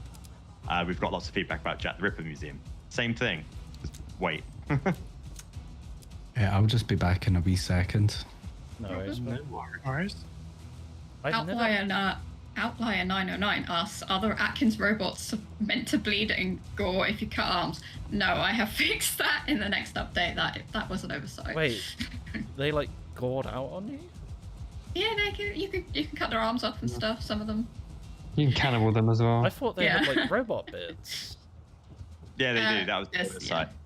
Because they are people under that. It is so a little bit of knowledge. So the actual system that we wanted to use was based on the synths, but the way they dismembered and things like that meant that you were blowing off a limb, and then a synth limb would come out. They would sound like synths, and it was a lot easier for us to actually just make an outfit that a human wears. So they are underneath the robot, they are a human, and yeah, we sort of left them as is. But unfortunately, we left a couple of keywords off, which yes means that you can go up and eat them, and then blood comes out of them. So. It is one of my funnier patch notes. Like, can no longer cannibalize the Atkins. Yeah, but it's a bit irritating because the way the robots are set up in the creation kit, Fallout 4. Fun fact: it's the same system that lets you modify weapons.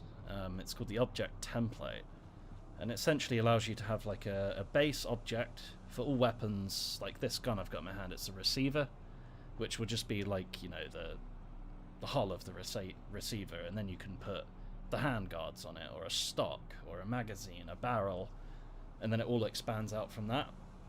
And I think in Bethesda's Infinite Wisdom, not a bad thing, but they use the same system for the robots, and it makes robots really quite difficult to mod. To actually get in and working at the same level. Say you wanted to have them like have over armor, we can do it, you know, and you could shoot them and their armor could break apart, and then their arms could fall off and they could keep attacking you.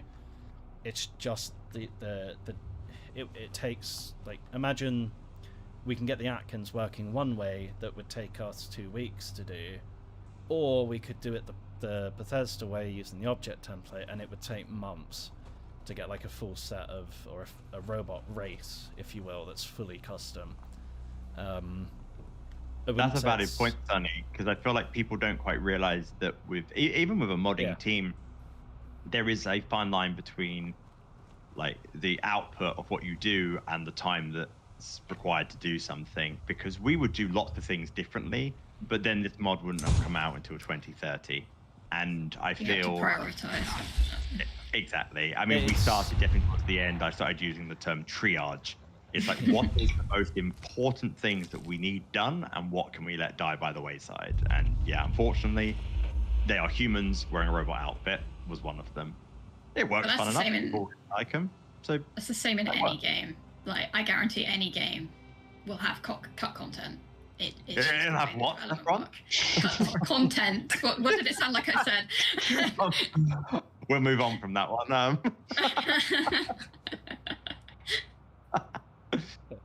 But no, absolutely. It's part of the reason why I nearly gave up on St. Paul's. I've reached a point where I was just like, no. I'm glad I didn't, but it was taking so long to do it, and it was day in, day out. Every day I came on my PC, it was all I was doing for weeks. But imagine that for one enemy, right? It's a bit different with St. Paul's. It's a bloody great landmark. It's a huge quest area. It was worth doing. Yeah, exactly. Before you go in, Sunny, could you... No! It's fine. Could you I'll spawn in for those that No. You don't need to leave. It's fine. Could you spawn in one of the Atkins outfits? Oh yeah. It can be an Atkins. Yeah. They're non-playable. Surprised. They're non-playable. We won't be able to wear them. I don't know if they are or if you just can't pick them up. They're non-playable. It's sad. Okay. Non-playable. It won't appear in inventory. That's a mod for one of you out there. It's very easy to do, where you can make yourself play as an Atkins. I don't recommend it because it will ruin some parts of the story, but it'd be a fun little thing. Is St. Catherine's sword the one used by Joan of Arc? Yes, that's the one you get with the Normans. Looks like the description may have been jumbled then or something. Who has the description of another sword? Apparently. Sorry about Norsemen. Oops, who did that? Oops. Yeah, that wasn't me. I was in charge of the Norman quest line, but I did not add that description. So. I'm not taking the blame on that. We'll get on. It's supposed to be Joan of Arc sword, yes. Yeah, we'll fix that. Do you know what? And that's honestly one of the things that I love. I love it that people will give us this feedback. They're like, you made an oopsie. Because there's no point hiding from it. Like, okay, if it's a French sword that happens to mention Norse mythology, that is an oops. We can fix that very easily. And I'd rather we fix it on our end than someone having to go to the effort of making a mod just to fix our mistake. So, yeah, thank you for the feedback. Because, yeah, we can fix it very, very easily. I made a bit of a faux pas, by the way. What happened? I added the Atkins body and they have weight to them, and now it's made me overcome that. I can't remove it. I need to open Atkins. You have to reload. I might be able to. You just do remove item. Don't remove item? Yeah, just remove item. I might. Yeah, they're completely non. So someone asked why the War Museum is its own zone. For optimization purposes, there's a lot of NPCs in here in an already quite packed out area.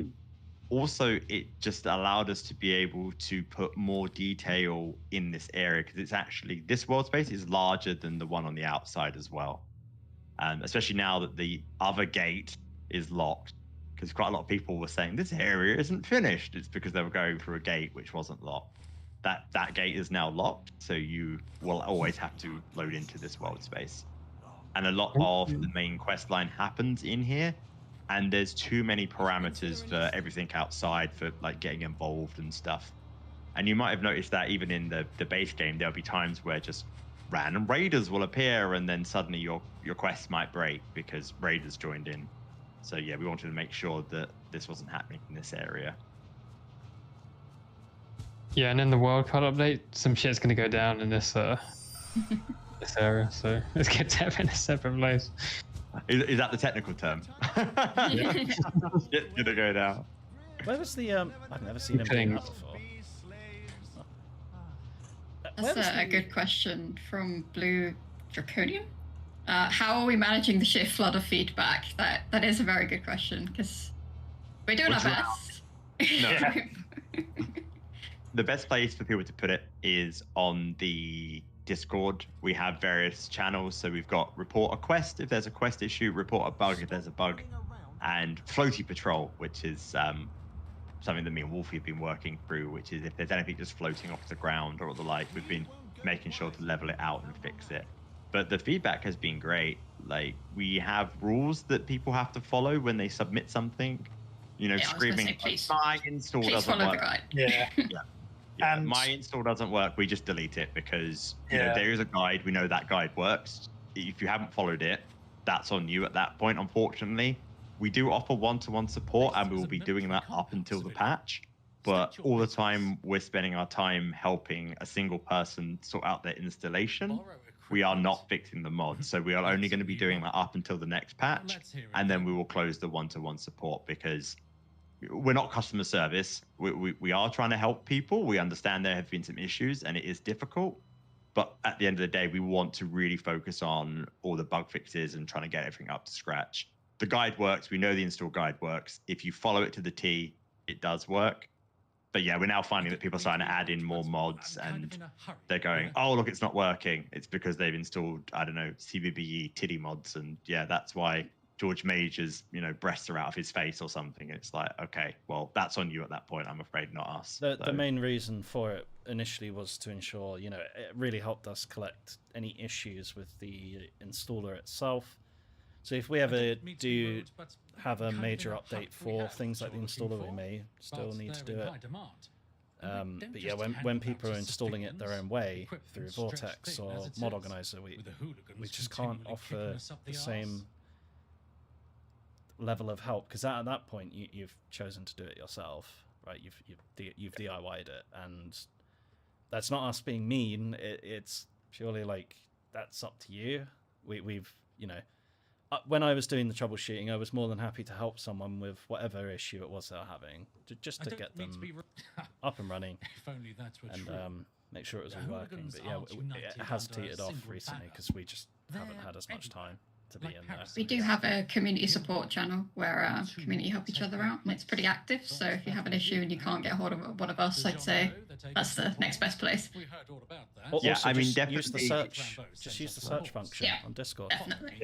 Just search for your issue. 100%. I would put money on, oh, I've come in here and 𝐬𝐸𝐸 is pink, for whatever reason. Someone, he just rolled the dice. Someone may have had that issue before, right? And you find that someone else spoke about the fix for it. So yeah, and we have been having some developers post some of the fixes and the like on Reddit as well to try and help people. So the answers are out there, but yeah, we need to focus on fixing it. And definitely, as Sunny said, that at the start we were bang on trying to help everyone we could, because we wanted everyone to play it. But the longer that support has been up, the more people are starting to add their customizations, the more mods that they're adding, and then at that point, the more incompatibilities. Like even myself, I've sat in the troubleshooting and I've just helped people with their mods, and I mean that they had nothing to do with me. I was just trying to help them make their mods work at one point, and I realized, I'm not Nexus mod support. I'm, the Fallout London developer. So, yeah, we are starting to trail it off, because the more people are adding in more stuff, the less we can help. Because realistically, if you add in any mod, that's not how we shipped it. So we can't help if anything breaks. So yeah. So it'll be around until the first patch, but yeah, then we'll stop. Anyone ever Big shout out realized? to Boogs and John Fallout for their amazing work. It's the big hat man. Big hat man. So, fun fact, his hat used to be humongous. Like, it was ridiculous. I really wish I still had the original. Yeah, because 𝗙𝗟𝐿 was in awe, I believe, of the scale of this man's hat. Yeah, it's a really good hat. I'm tempted to just roll back the files just so I can see the original hat again. It was massive, and it kind of became a bit of an in joke, especially with Alex, the voice actor. It's like I'm General 𝗙𝗟𝗡𝗏 with a massive hat. If any of you have seen Scary Movie, where the police lady's hat just gets bigger and bigger, like it was like that at one point, because I think the person who put it in originally had scaled the band that goes around the hat to fit the head, but as a result, the hat was like literally like you could find, you could smuggle watermelons in that thing. It was huge. I kind of wish we kept it. No. I kind of wish we kept it. I might, in a sneaky little update, I might have to just roll it back. I mean, it's still a big hat. I mean, look at it. It's still a big You imagine the bug reports flowing in. General 𝗙𝗏𝗏's hat is huge. I'll tell you what, you want to just release it as a mod. I'm sure I've got it on my hard drive somewhere. Just put down like the original 𝗙𝗏𝗏 hat, like scale. Huge. Mojo has donated $5, thank you, and has asked, was King Herod's always going to be a dungeon? I was expecting a big tough department store. Had to triage, I guess. Just seemed out of place in Westminster. No, so it was purposely designed to be somewhat of a battleground. Like the reason why there are no raiders in there is obviously because of the big blast wall. So our answers to raiders were the Roundheads versus the sort of the parliamentarians, and yeah, you can see them fighting in there amongst themselves and the like. And that is supposed to be like literally a dungeon to go in, because otherwise there's no dungeons in Westminster. You end up just walking around the whole time. So yeah, we purposely wanted that to be one of the dungeons that you had to go in and do something in. Otherwise it just gets a bit dry walking around Westminster. So yeah, we wanted some of these things in there. I would say something I always loved about this quest is the fact that you can recruit the Frenchmen to help you. I don't know who implemented that. I don't know if that was you, Callum, or someone else, but yeah. Mixed between me and Ali. Yeah. Yeah, it's brilliant. I think it's really clever. You've helped these people do their stuff, and then you can return to them for help with quite a difficult area, which I think's really, really. I think it's because I was looking at that question, I realized the player's just been asked to do something pretty mental for one person. So I was like, I wanted to add in an option to go and get someone to help you. And I just thought this would be like an interesting person to ask rather than the Tommies just giving you men. Because if Tommies were giving you men, you'd ask like why don't they just do it themselves? So this, I think, because it's near their territory, kind of works out. Someone was asking about the sort of a gangland ending. You'll notice that if you take one of the options, I won't spoil it for people, if you take one of the options with one of the gangs, it sort of ends, and it's sort of like a pat on the back moment, and it just seems a bit odd. That is because that is the cutoff point for them, what will lead into the wildcard ending. So that is something there, but due to real world issues, we did have to cut that. But that is something that will go in. But there is no immediate time on that, as Callum was saying earlier. There is a plan for it. It will go in, but we won't give a date on that because our primary focus is just the fixes at the moment. Good questions today as well. I really like that. I always find that with these sort of development streams is that always like the first one you get a lot of almost FAQ like questions, and then the more we do them, people start getting into the okay, how about this, how about that, and I really enjoy these questions. It's probably my favorite personal thing, and we can go around the room at this point so I don't just yap, but one of my personal favorite things is interacting with the community. I feel like any future endeavor we do, we will definitely do a lot more open development because we've always been very community focused, and if anyone knows us, we'll sit in Discord, we'll end up playing Battlefield with some of our supporters, we'll sit there and talk to you guys, and we don't take ourselves too seriously. And even I think when we become like a proper studio or whatever we do decide to go into, we won't lose that sense of humor. I'm not going to change as a person. I know no one in here will either. We'll still be idiots. We'll just have more on our shoulders. So we like to have a little joke and laugh. I think as well, but back when I used to do the dev streams, so I used to run some on my own Twitch channel. I used to love doing that. I had so many people coming in and asking random questions about what I was doing, and no, you're right. It's so nice to be able to interact with people. But it feels even weirder now that they've played it, and yet you have people like, oh, I've got 80 hours. It's like, oh my god. What? Got more hours in the game than me. Yeah, I haven't played Fallout London. That's the thing, I'm trying to help people with their quests and stuff, but a lot of the quests that they're asking me about, I've never played because I haven't had a chance to. But what would you say your favorite is, Saf, as you're the one talking at the moment with like the community and the like, or what's your favorite part of like the development part of Fallout London? I don't know. I do enjoy interacting with the community. I do like some of the memes that have come out of it. Yeah, we're funny. Yeah, your guys' game has been strong, and we really, really like it. That and the concept art as well. Yes. Saf, fan art. You found some gems, right? Yeah, Tumblr, very good on the fan art. Fan fiction as well. And fan fiction, a couple of fan fiction pieces. Love it. So Sonny, go for that door. Change. Go for that door. I will. I wanted to cook. Someone was asking about Sebastian Gaunt, if it was intentional to sound like Arthur Shelby, which was the case. I remember speaking to Kieran Saward about it when we were thinking about the voice throughout the whole lot of it, because he was involved quite early on with the project, and the thing that we kind of arrived at as we were thinking about, imagine Arthur Shelby, but Tommy Shelby had been killed. So think of how unhinged Arthur would be in a case like that. And then he just instantly got the message for it. It was a mixture between sort of like Arthur or Tommy Shelby and Malcolm Tucker from The Thick of It. So when he goes on these huge rants, yeah, it's sort of based on that sort of line. That's just Why like Archie? Archie and the Why would you get me to go Callum, through the door? tell us what's been your favourite part of development. I will get round everyone. I'm just going to keep forcing you. I don't. For me, it was like the early days when it was more Wild West and like we're more like free to just sort of put little things in, which I'm looking forward to doing again. Like, yeah, like I like how obviously we're not a professional studio yet, but we've been able to sort of just do what we want. Kind of like like I remember back in the day, I just wanted to start doing some level design, so I just made I made the Shakespeare's Globe, and that's just something I stopped doing writing and scripting for, and it was. Well, yeah, hold on, I couldn't ask you about.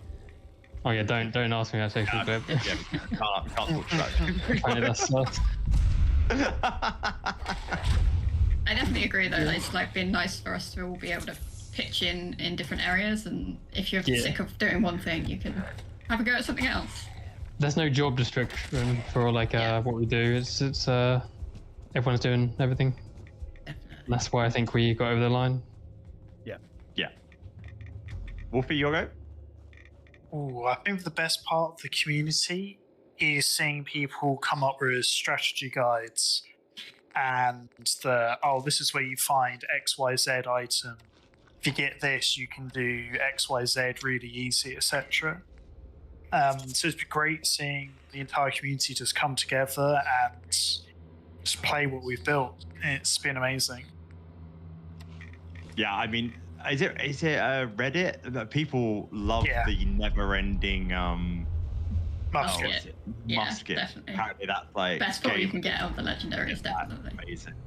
Never ending. Is it But just, I love that. Like, it was never like reload? 8 posts. Never reload. Never reload. Yeah. What? So yeah, you get like there's like 8 posts if everyone get it. They're like everyone's like achievement when they've got it. I was tempted to actually like remove it. I was like, no, that's like the winner strat. So I left it. Ooh, I fixed that hole in the that? I've already fixed it. Wolfie. I've already fixed it. Pro fixed it. That's That was bad. That was me. I fixed it. Dansky, what has been your favorite part of development? Favorite part of development? What, over the past 3 years? Yeah. Just making music. Thanks. Very insightful. Very good at making music. Yeah. Set that fucking trap off. Is that gonna kill me? Is it a shotgun? Oh, it's not. Just making music. That's good. He does love making music. Was there more plan for the Jack-Tars? Yes, they are part of the wildcard ending. There is a character which I think I put it as hidden, so you wouldn't have met Jacqueline Suckling yet. It's a fun name to say. Yeah, and she also has a couple of like custom weapons and outfits, and you will interact with her. I'm very glad people have picked up on the references we put in. That's got to be another favorite, by the way. So the Poleaxe. People who found like the Poleaxe boardroom shop and all that, like they instantly know what it is. I think it's Night Raven who does quite a lot of shorts on YouTube and whatnot. So, you know, if you've watched any. Oh yeah, they're great. I've seen them. Yeah, he does like the Mr. House voice, and he did a little video on these, and he knew exactly what the reference was. It's like I'm so glad that them things are landing, you know. So I was the one who built Bromley, and because I used to live there, I actually had my house in Biggin Hill, which is why it extends out that far. Which is ironic because then I moved by the end of the project, so I didn't want to dock some random person's house, so I removed it. But it's why there are things like the Swan of Mitre. That was the pub that it is some good lore for you. So the Swan of Mitre was a pub that I used to drink in when I, became of age up until when I moved. I was always in there as my regular. And when we were small, we weren't really thinking about permissions and all this sort of stuff. And we had the Swan Mitres public relations team reach out to us and were like, this is great. And they ended up streaming the game on release. And they've got our logo, and I think they're doing posters and stuff because, yeah, they really, really enjoy it. And people have been leaving reviews about the Vagabonds on their Google page, which is very, very funny to see. Just keep Yeah, reviews. reviews. I'm sure they don't mind. Yeah. Yeah, please don't vote 1 star for any bugs, please. Yeah. But and that also goes on GOG. Also, yeah, a lot of Bromley was based to be very, very close to what it is. So like the Hound is like the Greyhound, and yeah, as Suddenly mentioned, the Play Foundry is the Games Workshop store, which was where I used to play when I used to play Warhammer. That's where I used to go. And I got told by a member of the community that they had got in there and told the current manager that they're in our game, and they were like, "Oh wow, cool." So, fun little bit of lore for you all. So yeah. So sad. I got when we had a meetup in London, I got told off in Cyberdog for taking pictures, and I was just taking pictures because we wanted to put it in the mod. I mean, we learned a lot about you in Cyber. Oh God! But we won't bit here. That's lore for another day.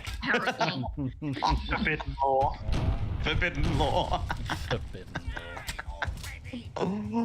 Someone just said, "Oh, we went downstairs." Yeah, exactly. Yeah. I wasn't taking any pictures in the adult section, but they still took me off when I was downstairs. I was like, no. I swear you tried to take a picture. Oh my! I didn't. You did. Because that bit says like no photos, so I didn't take any there. But the bit that didn't say, I thought it was fair game. Apparently not. Some people have been asking about the breakages of music in the underground. That has been fixed, so Callum found that out. Although the other day I found a few more instances of the music getting broken and stuck on a certain playlist, so I fixed that the other day. So once the next big patch comes out, that will be all fixed. If you already triggered that though, it might still be broken, so you might have to follow the steps if you're still on the save file from before that are in, I believe they're in solution. Remember the steps.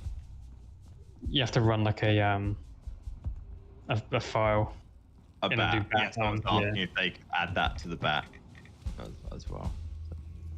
Did we include that bat? I'm a little bit worried I didn't. Well, the bat that I'm talking about is one that like manually resets the music and you have to like reload the game twice. It's kind of specific to certain people who've triggered it and then loaded the save afterwards. I don't think we should include it, but it's there. You need it. Someone was asking about the music as well, about did we put any like Beatles inspiration in? And obviously, yes, Nuclear Submarine was a big one.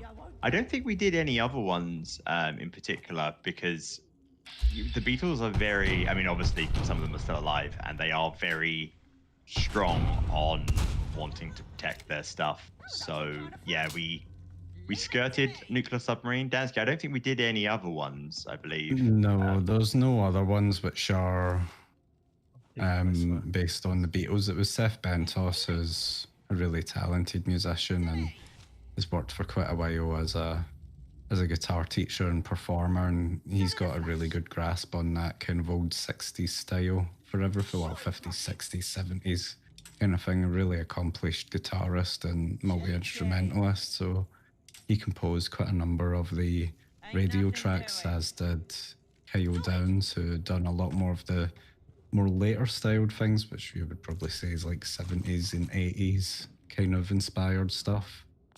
Yeah. I think I've seen a mod that's out at the moment that adds, I mean, I wouldn't download it myself, but it adds some form of Beatles music that's been done with AI. If you're that way inclined, that's how you can maybe get your Beatles fixed. But yeah, that's not really for me. But I know it's something that exists. But I fully expected people to be doing some form of Beatles radio station, so I'm not surprised that it's come up in some form within the first couple of weeks. Yeah, it's done with AI though, so right. yeah. I just realised I shot that tripwire, by the way, and it set it off. I did not actually know you could do that. Yeah. Oh. Yeah, it broke the tripwire and set off the grenade. Archie, excuse me. Oh, thank you, Sub-Zero. I just saw your message. We really appreciate that. Any donation that we get helps any future endeavor of ours. It is honestly helpful. Yeah, I think the system of the AAA indie was your idea, Callum. What made you think of that? Well, because it's obviously we did get to the point where it is a game-sized mod, and well, it has to be put out for free, and we want to put it out for free. But if people want to support, I like the idea of you decide how much value did you get from it. You know, I think that's a good system for anything like this. Yeah, that's pretty nice. Yeah, I mean, I actually think that's a very good system that I think maybe indie developers should probably look at in the future as well, because I know myself, I love supporting indie developers, obviously, and yeah, there's been games that I've downloaded that have had quite a hefty price tag and it's just not worked. So yeah, maybe you're onto something there where like the sort of decide as you go, or pay what you feel. Maybe there is a thing there. I know games on itch.io have always had that, I think. At least where it's... Oh, really? Well, okay. they'll have like a minimum amount, and then you can pay more if you want. Yeah. Yeah. Sonny, did that just add a sling camera? Yeah, I did 2 dice rolls. I don't know where it went. I've got 2 level ups. Oh. My god, I do. Oh, I could finally get gunned at. Any suggestions?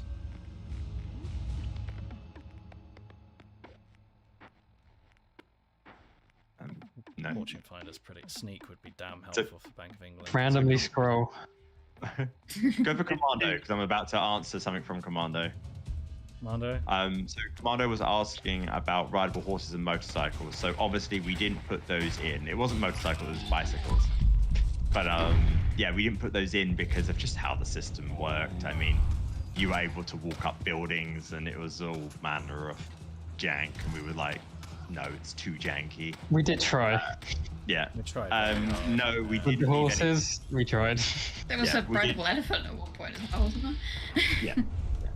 So yeah, we didn't leave any of the systems in, no, because it's just blow. If it like what, we're not gonna leave it in if it doesn't work. So yeah, I feel like maybe the bicycle might make a resurgence. It won't be rideable, no, because it was never intended to be. That was something that the journalists and media thought up that we were going to do, and then we tried to roll with it, try and keep the community happy, and it just it was a bit of a mess, so we had to cut it. It was just an animation originally.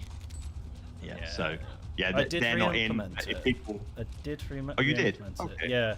It just at the time it was literally a few weeks before release, and we were having big issues with the anim text data being a bit messed up. It just wouldn't work for some reason. I'm gonna have to revisit it, but it is back in. Not the rideable, but the messenger. Yeah. He is there somewhere. But I mean, if people want to make a mod and they can get the rideables to work, go for it. But it's not something that we're gonna put in, more likely. So I wonder if I can actually call it up in. Yeah, furniture. So someone is asking, did we learn anything about the Frontiers release? So we don't really follow other people. Like, there's too much to focus on our own thing. Oh dear, Sunny, what is that? There it is. I don't think it works though. I'll see if it does. Try. It might be NPC only. Oh no! Something's happened. The camera. I am riding it. Oh my! Are you? I am. You just can't see it. I go TFC. Oh god, where did I go? You have to go into third person before you. Oh, you just went to wherever the ladybirds go. He just head off through the wall. If I am still here, look, here we go. I should. Oh, I'm in first person. Yeah, sadly, I'd have to force third person somehow for you to see it. The first person camera isn't animated, but the third is. Yeah, sad. So yeah, sorry. So to answer that question, we don't really follow other mods and the like. We had too much focus on our own. But did we learn anything? I mean, I think every modding team saw what the community liked and didn't like, and we went through with a fine-tooth comb, but there wasn't anything. I mean, we were slightly worried about how the Gordo questline might have been received, but apparently it's a fan favorite, so we're very happy how that came out. But I love our gay tree. I would not let you remove it. Gordon's alive. Gordon's alive. I can't do that. You can't What was it that someone said that really tickled me? Oh yeah, they're putting radiation in the water that's turning the trees gay. But no, I do like that quest. I really like it. It's really wholesome. It's not done in a crude way. No way I can. We did learn something actually, and Callum, you might want to comment on this, which was the lack of inclusion of romanceable companions. Well, that's just something I've never been really into anyway, and I know New Vegas didn't do it, and everyone praised New Vegas. I was like, that's the ticket for me not to put romanceable companions in. Vegas did have Fisto though. I mean, They did indeed. We have Lubo. we have Remember Lubo, that. but Ah, there is no interaction with Lubo. Yeah. Not like Fisto anyway. We'll leave it to the community to fix that. But yeah, I mean, that was definitely a thing, is because exactly what you said, the community will fix that. It's one of those things where, you know, I guess relationships in this sort of era, especially in the Fallout scene, unless they're done completely correctly, they're going to be polarizing one way or the other. So maybe we were cowardly not to put it in, but we didn't want to, because also, you know, we don't necessarily want to be writing romanceable companions and sort of projecting what we want that to be like. You know, if I'm honest, I don't particularly think the Bethesda ones were that good either. And I'm someone that uses companions. So yeah, I'm with Callum, but I actually don't mind. At first, I was thinking it was a missed opportunity, but the more, you know, it's been received, no one really cared. And I'm sure someone on Lovers Lab will make a mod, and then people will be happy. So, That was a big roach. I was asked about this on PDub streams about the romanceable character situation. I was actually quite shocked. It's spoilers, so close your ears if you don't want to hear it. But for Kira's max affinity, oh my god, that is a fancy outfit. Is that one of yours, Saf? Nope, that is Operator's outfit. Yeah. Damn. It's called a fancy suit as well. I don't know if you said that on purpose. But yeah, they were asking about romanceable characters, and then that's when I oh god, the keys. I answered saying, you know, when you reach max affinity with Kira, you can actually try to romance her, and then it goes into her backstory and why she won't kind of take your hand, if I will, I guess. And I thought that was really clever. I don't know who wrote that. That was Sounds Darren, yeah. Darren? Yeah, that was brilliant. That was really, Reminds me really of good. Serana a bit. And it was purposely designed that if you wanted to try and take the creep route, then she's like, no, absolutely not. I want out of this. And yeah, I think that was done quite well. I know some people were like, oh, why did you put it in? But they didn't then choose that option and find out why. Like, the reason why she doesn't want to be your companion after that is because she just tells you why, and then you continue. So, you know. But I guess that's the nature of it. Like, you know, if some people thought that was a bit too much, then that is in a nutshell why we decided not to do any form of, you know, romanceable companion. Because if that annoyed people, then yeah, I can only imagine if we had attempted and not lived up to their liking. It is one of them things of, like, you can't win, you can't lose, I think, as well, really. In my opinion. Like, if it was there, people might have been like, it's weird, and then if it wasn't, people were like, you can't romance. And it's like, well, how do we win? That's a point. Yeah, Llama RC is going to be aiming to bring the 𝐓𝐄𝐏𝐿𝐴 mod to Fallout London. So that'd be fun. It's one of my favorite companion mods. So that'd be really good to see. And I think that one was very well written. So yeah. Oh, I think we're going to have a visitor. 1 second. Visitor, I'm assuming. Is it going to be Gordo? Is it going to be Kira? That's what I was wondering myself then. Pendragon romance option when. Could you imagine this Just giant eat tree boots. person just pops in on Pro's camera? Gordon's alive! I need to let the dog out. Oh, Wolfie. Found another little previs fun there Yeah, for you. that one's been fixed as well. Has it? He's on it. Oh my god. Try and find one that hasn't been fixed, honey. That's the challenge. No, don't do that. Don't show me. Live bug testing.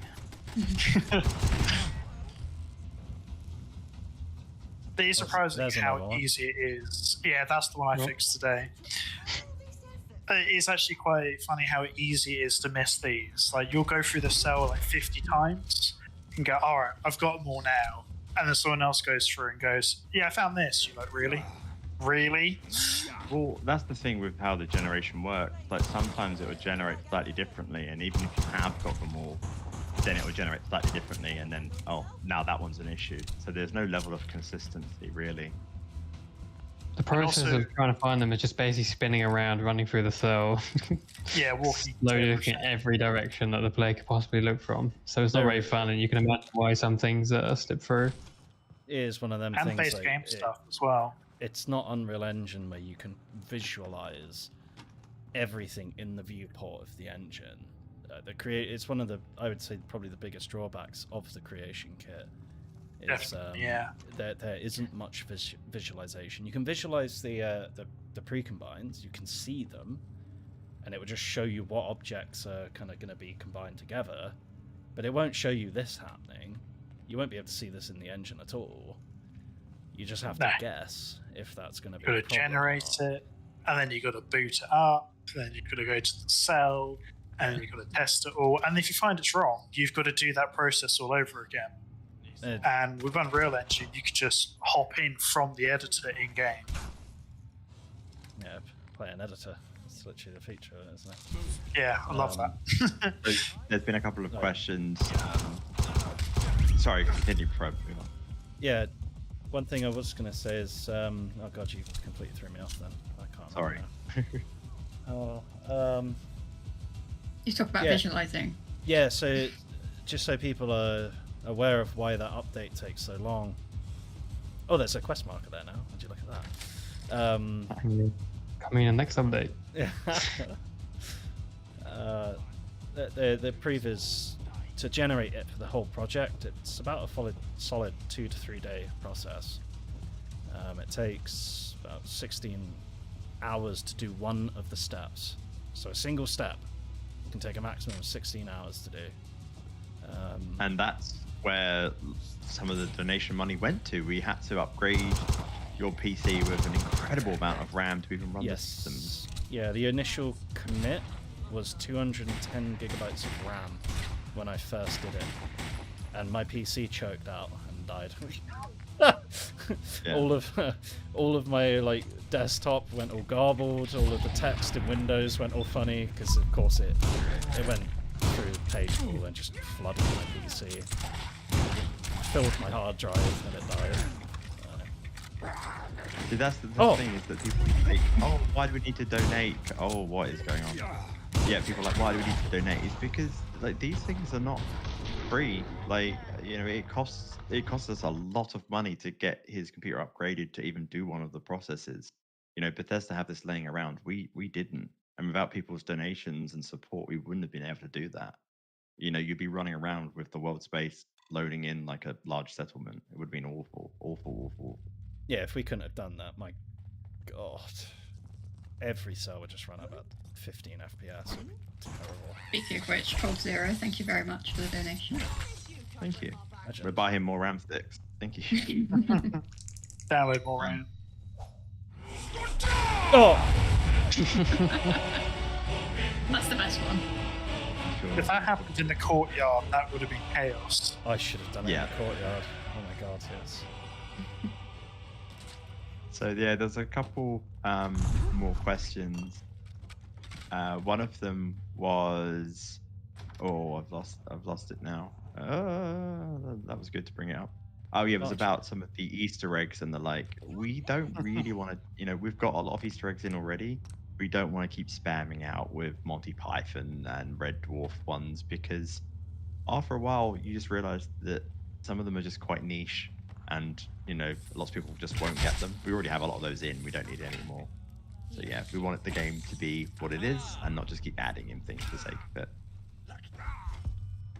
And someone else asked about Kira and their romance options and the like.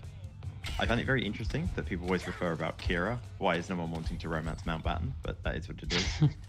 But yeah, I will say that we are very against the usage of AI for voice acting. And yeah, we will, if people wish to make mods, they can do for the personal. But yeah, please do not upload them to the Nexus, because we will request that they get taken down, because you haven't spoken to the voice actor. They don't want their voice lines recorded in that way. So yeah, please respect that. Yeah, just to be a note on that, that's not us being absolute arseholes. We don't want you to be creative using AI or something bollocks. It's the voice actors, right? Imagine that is your profession and someone just can snap a finger, duplicate everything you do. Like, no. Also make you say anything. Yeah, exactly. Especially a romance mod. Completely understandable worry. Yeah, they might not want to record what you're going to tell them to say in a romance mod, and especially as we didn't design the characters to be like that. Especially, yeah, I hope no one out there would want to try and do anything with Archie. So yeah, absolutely not. So yeah, we don't support the usage of AI or anything like that for voice acting at all. Oh, Doggo's back in. Yeah, whoever put that glowing one down there, by the way, I hate you. That was me. That nearly killed me twice. Skill issue. Skill issue, yeah, I guess. Oh. You said that, and then I broke my bobby pin. How could you? They should have got Archie to do it. Fuck, what's going on? No! Right, Archie, where are you? Come here. You need to get good, I think. Is the one thing he's good at. Come here, Archie. I'm not going to lie, when I first did my playthrough of this mod, I literally cheesed Archie for all of the advanced doors. Ready? Archie. I mean, that's the point of having it. Like, you're losing a combat companion to get entry to locks. I think it's a good trade-off. Yeah, well, it saves you the perk points, isn't it? So, go on, Archie. There he is, Constable Cruel. Oh, we so need that outfit. We do. The question isn't the AI from the sub AI voice. No, that is one of our devs called Yeti. That was Yeti. Yeti. He is himself a German, so we got him to do the voice. You mean Carbo, I the guess. computer? Yeah. Right? Yeah, Manuel can't. Yeah. Which is amusing, because that's what a Cockney guy says when he doesn't like you. Sorry, that was a bad joke. That took me a second. Frenchman? Excuse me. Oui. Coming through. Thank you. Omelette du fromage. In the door, fromage. Can't get through. Just had to play hero. Is that the fromage? Right. I got the key card from down here. Pop. We have a roll the dice. Yeah. I'll do Do it in the courtyard this time. Oh, I just accidentally did one. I'll do another Oh one. no. I Right. just got calmed. I swear to God. Sunny, it's completely up to you if you wish to continue things on, but as it was my birthday yesterday and I need to get prepared for my birthday tomorrow, I will be heading off. Yes. And I think past Callum's bedtime as well. So. Yeah, I'm done. I'm done. What, nothing left? Thank you for the birthday. Have a good night, guys. Yes. I don't know how to leave this without melting anything, so if it does, I apologize. But yeah, I will be You'll heading be out. alright. Thank you for everyone. Good night, everyone. Yep, Project Lead signing off. Yeah, keep watching, and thanks for all of your support and donations and like. Every We little just help. got another one for $99. Thank you, Killer Robot. Oh, wow, thank you. Thank you. Yeah. Says this mod continues to be a delight to play, and I've been having plenty of fun finding and reporting bugs. We appreciate it. We've had fun fixing them. Great fun. Love doing that. Oh. All right. goodbye everyone. Enjoy the stream, and yeah, I'm gonna say that as if I'm not gonna fumble around like a boomer trying to leave. So yeah, bye. Bye. Good night. See ya. I'm still here. Oh, I just stopped streaming. Oh, I'll get them. Oh yeah, I've got to leave the Discord as well. Fair now. Right. Right, goodbye, everyone. Ethereal No. voice. Here, I don't know how to leave.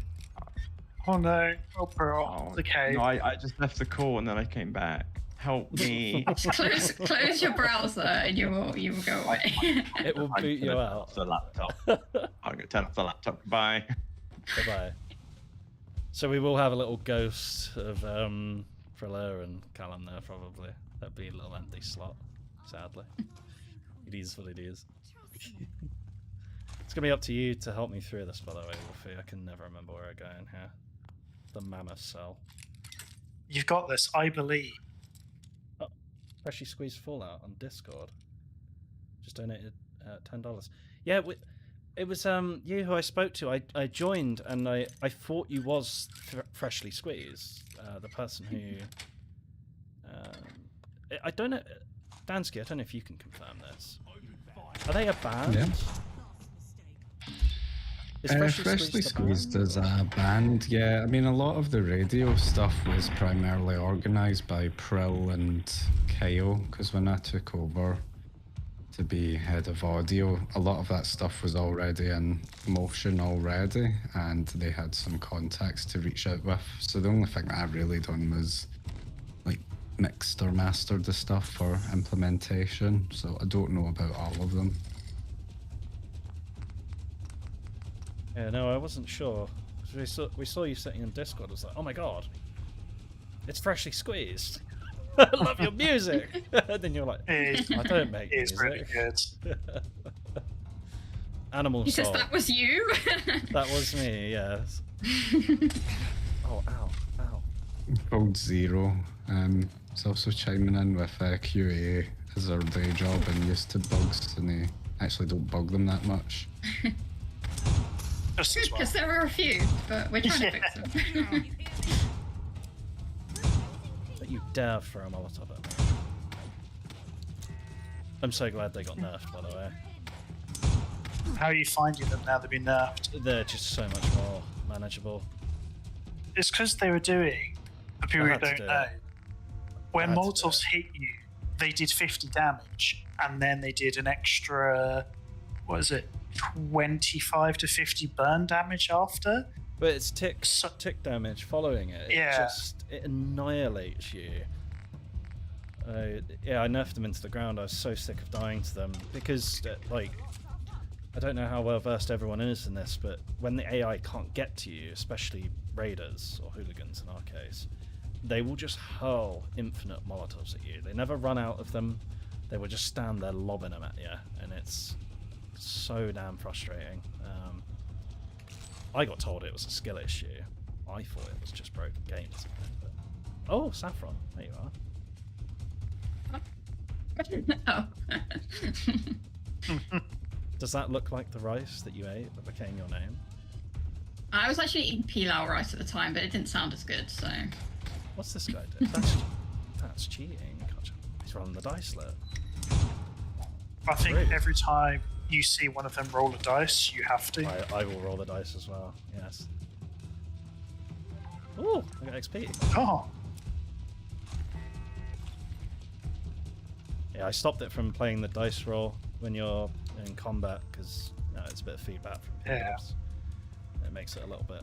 Oh, who did that?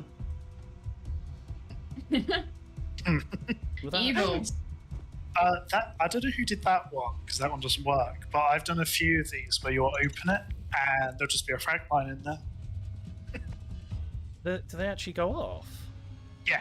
Yeah, but they go off when you open it, so it just blows up in the face. The bottle cap mine. Certified death. They are. Bottle cap mines are the worst to put in them. Oh, he's shooting my toes. Shooting me. I hit dryads. Why am I in dryads? That's why I'm hearing dryad. Oh! How did you get out here? I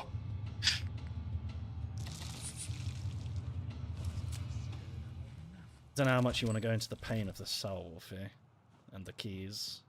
Oh, right. So just walk up to the skeleton, pretend that there's no marker there. Now, have your gun out.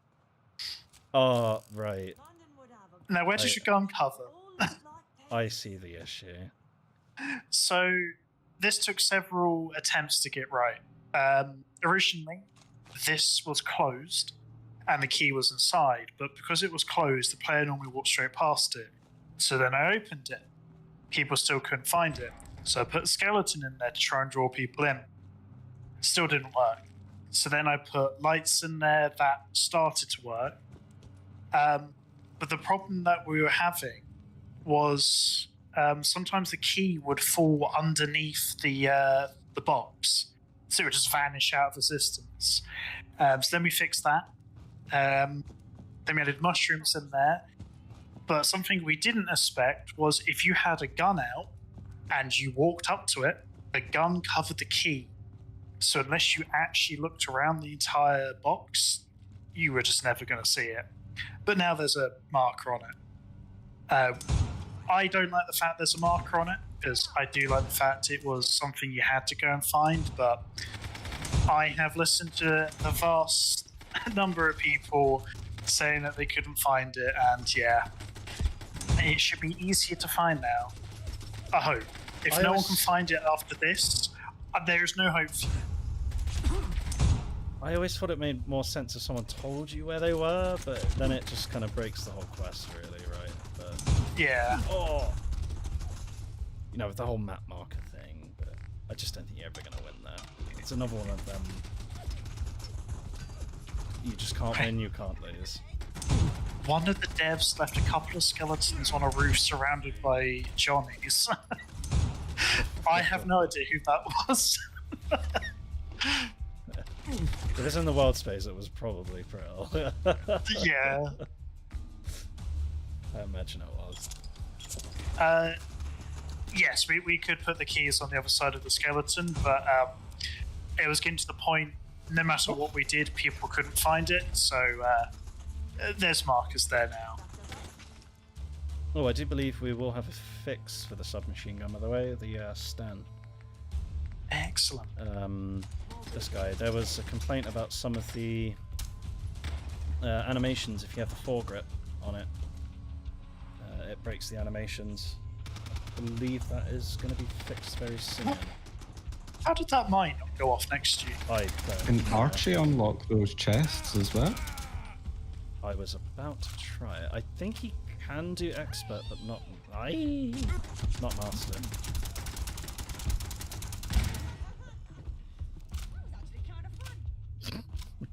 I have a question. Do you hope and believe that Fallout London would inspire other modding communities from other countries outside the US to make their own version of Fallout?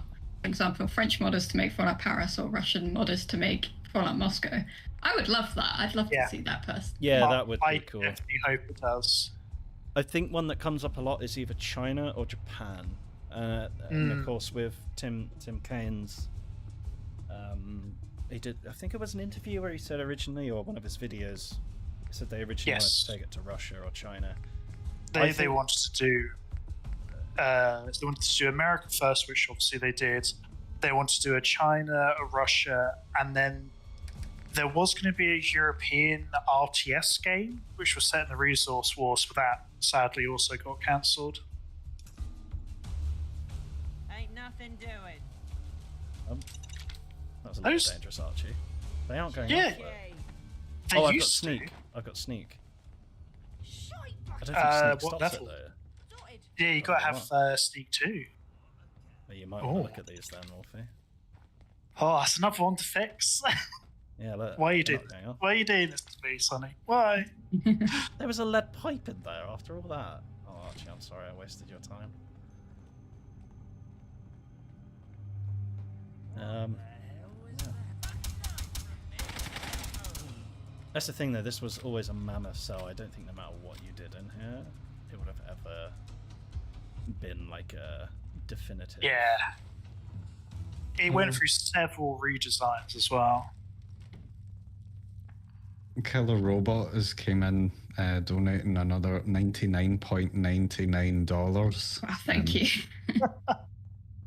100 wasn't enough, so I'll do another. Doesn't bother me. I gained enjoyment of reporting bugs over the years. I remember getting asked by a smaller dev once, a few years back, to stop reporting so many bugs in a joking manner. Keep reporting them. Yeah, keep reporting them. We've said it before, like, we are kind of eternally thankful to the people who report genuine bugs. I'm not saying genuine to like disregard other things, but you know, when someone runs into an issue that, you know, but when people are reporting like a floating building, this quest breaks, these mines aren't exploding, it's so damn helpful. It really helps us just get around and like really kink out anything. Did someone just? Oh, you wait, no. The door's not supposed to open yet, is it? Did you pick up the key cards? I Did Archie just let you in? Yeah, I do have the key card. Is Archie that good? Oh, do you know what you've probably done, Sonny? You press the intercom, the keypad, and then the intercom. I clicked on the intercom. Well, No. Archie's that good at picking locks. What can we say? Archie just cracked that, like, he just cracked that giant thing open. Look at the size of him there. It's like 10 times the size of the boy. He just went boop. He did. Look at him. He's walking. We have a question. Did any of the devs have cameo voice actor appearances? Yeah, I think most of us did. Yeah, there's a holotape for, I think, all of us. Mine's in the Wolfie Exchange in Islington. And sadly, spoiler, He-Man is real. And that's all I'll tell you. Based on true experiences. Very much so. Yeah, I'm Scientist Fancies Raw, which is quite the name, and I am a cook short as well. I think I might have only done one holotape, which was just a kind of filler thing for something. Main thing for me was, what's it called? The Tommy what? Tommy Mr. Handy. Yeah, you were Carl, the Thames folk, weren't you?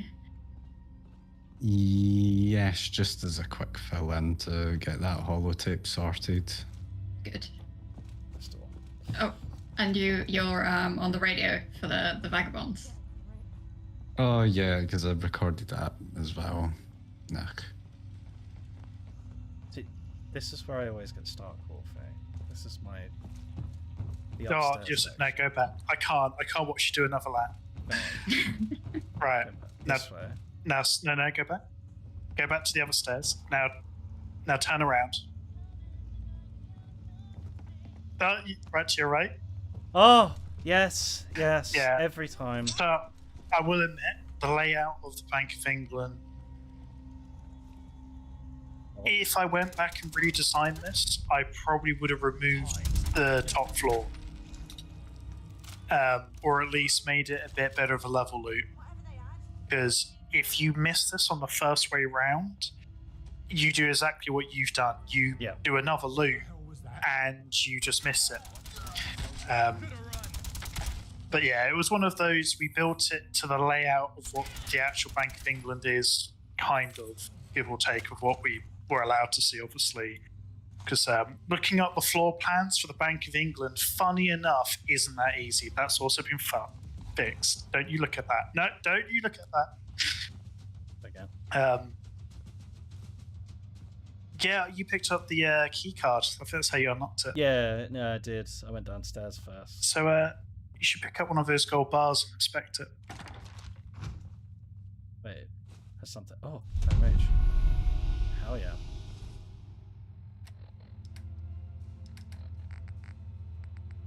They junk, right? Junk. Yes. I wonder why it's gold and steel. Oh. So that's something for people to work out. That's smart. That is smart. So there was actually a funny bug with the gold bars.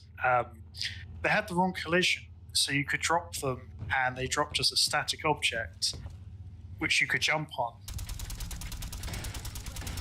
Yeah, And you oh end god, up I being- remember this. Yeah. I tried to You make could a end up stairway. being stairs. Tried to make a stairway to heaven, and I failed when I died. So yeah. That reminds me, I need to go through and look at all of the collision on them. Stupid prop collision. We will fix you. Sorry, I think I've got a list of ridiculously large list of stuff to. Yeah. fix So for the next the reason episode. why we made steel and not lead is because lead is a lot more useful than steel, and balancing you would have ended up with a lot of lead. With a steel, its main use is building metal houses. So My Yeah. intrepid helper. Pleased to meet you.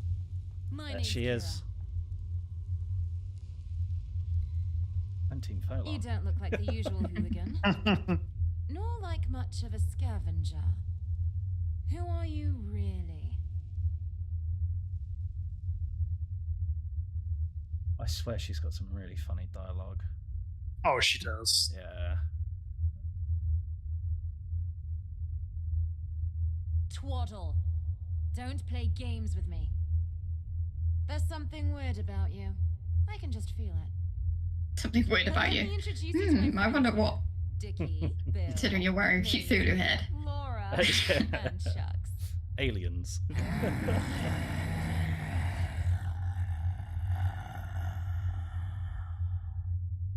I don't actually know their real Oh, no. names, but they've gotten used to the monikers I've granted them. Even in the side eye. They've Oh no, been here Kira. since before the Big Bang. Original workers Ash. of the vault, looking after the treasures here. But, well, Ah, their brains have gone to shit. 𝐿𝐷6R just asked, does FOLON support MCM and Isn't full that UI? right, I Dickie? believe, I think it was Gopher. I could be wrong.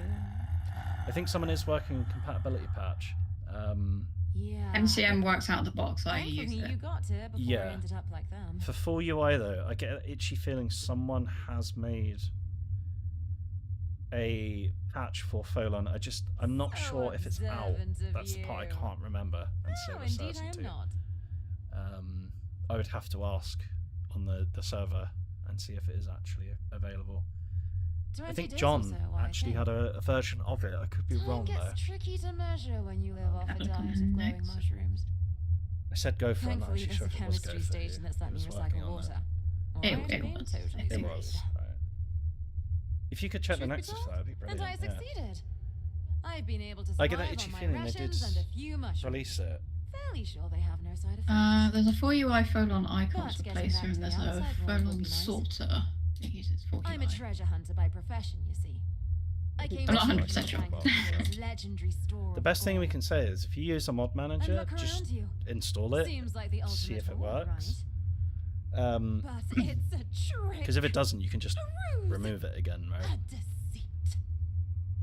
They're all fake. Yeah, MCM will work. Plated tungsten, as far as I can tell. Fucking crazy. Plated right? tungsten. It's not even steel. These things. The tungsten's also fake. It's a double ruse. It's a double ruse. I managed to hack into the terminal there and recovered ancient access records. Someone tried erasing them, but I've managed to recover the data.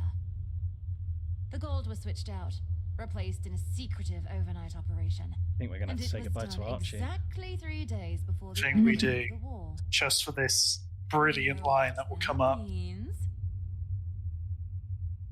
Aliens. I like your thinking, but not this time. She's great. It can only be one thing, can't it? There's only one sensible answer to this. I love how that comes back. Like Darren did such a Time good job. travelers. Like, Someone like- knew the war would happen and used It's Doctor future Who. technology Yeah. to travel back in time, break in. Yeah, switch Kira the Mountbatten, around. my two The favourite world would make followers. them rich, even Yeah. in the far future. Can you They pick up must all the have gold left the bars? You fake probably bars wouldn't around want so to. that they wouldn't Yeah. have unintended You'd have a effects long on walk. the space-time continuum. Very We've got a question. Who is her voice actor? And now that I am free, I can pursue the truth. That's 𝗙𝗔𝗟𝗍𝗍𝗍. 𝗙𝗔𝗍𝗍𝗍. I actually never said it out loud, and I haven't heard her actually say it out loud. She's a wonderful VA. She's somebody I'll who prove it. was professional that applied for voice What do you acting think and of helping me out, just that boy? completely got the script straight Otherwise, away, well done, read Mr. through it all, and Sidekick. says, You this could is what the character's like, an adventurer, someone who kind of takes the piss out of the Wayfarer quite a lot, saying that actually she's the one in charge and the Wayfarer's the companion. This is, yep, you've absolutely got it. Sounds perfect. Tear open the secrets of the establishment, and you get to watch my My back favourite whilst things doing is comedic her routines on combat the side. parts. The na-na-na-na-na. Sounds cool, right? Thieves from Spyro, obviously. It has to be. I don't know if it's intentional. Wait, And then it the looks like you're traveling with someone for already? Crash Bandicoot. Which, yeah. No, Again, sorry. I don't know if this it's... just won't do. Oh no, I need to get rid of My Archie, don't I? sidekick having a Yes. sidekick? Yeah. It's ludicrous. Oh, that's a great Maybe line. the laughing stock of the Treasure Hunters Club. Right, I think for just now, I'm going to head off, because I need to get some sleep. Come back when You off take as it well? No seriously. worries. Yeah, I'll head I'm off. going to gather some Be more nice clues. hanging out with you all, Look out for and me Yeah. in Camden if you want enjoy to the rest of your second playthrough. thoughts. Try not to complete it tonight. No, we'll probably sign off very soon. Once I... Oh. Oh. What happened there? Once I get rid of Archie. Sorry, Archie. Oh. I know, she's walking off. Oh. Be No. well, Dansky. Right, speak to you soon. Take care, folks. Yeah. Good night, Dansky. Bye. Bye. I'm gonna have to move her, aren't I? Yeah, click on her. And I think you can do move 2. Oh, you can do Oh, mouse actually, pulse, yeah, yeah. yeah, That one. yeah.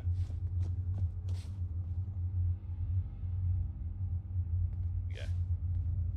Now just I like- spam it. Boy. It's Fat Boy. So, have you reconsidered your chance to become sidekick to the great Kira the Treasure Hunter? Where does she start walking to? Just in the bank? I can't actually remember where her point is. I think it's in the bank, yeah. Hey, don't get too excited. But yes. Thank you for the £50, Borg McBorg face.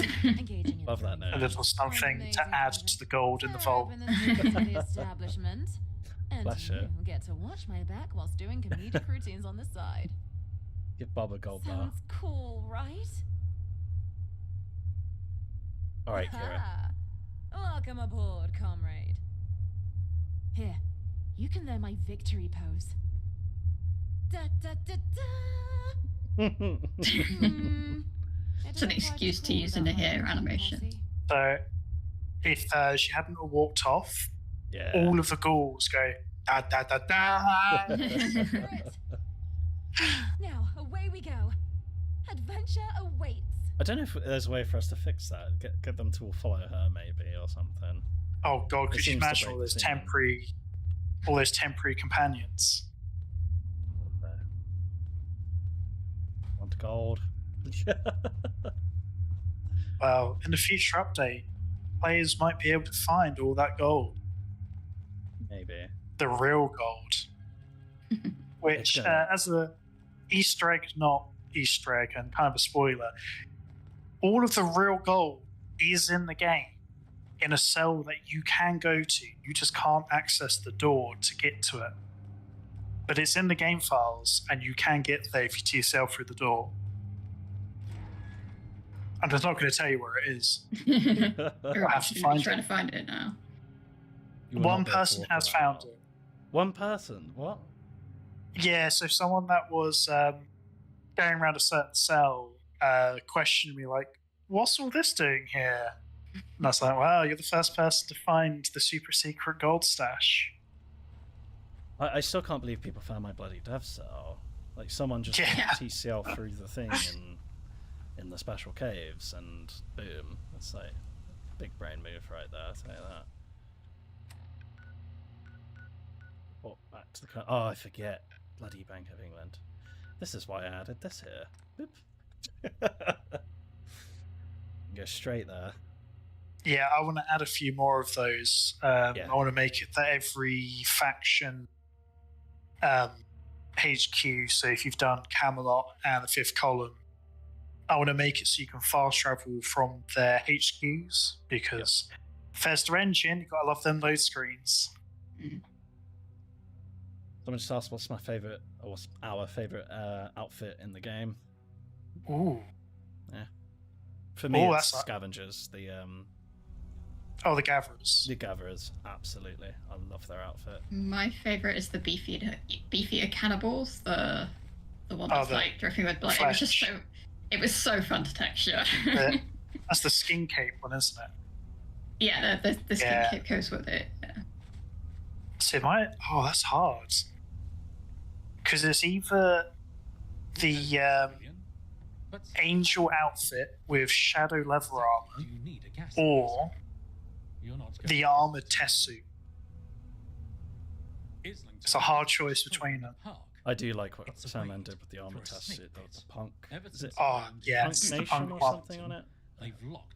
Which I think you can only get that now if you do the pistol questline. Oh, really? It got added as a reward?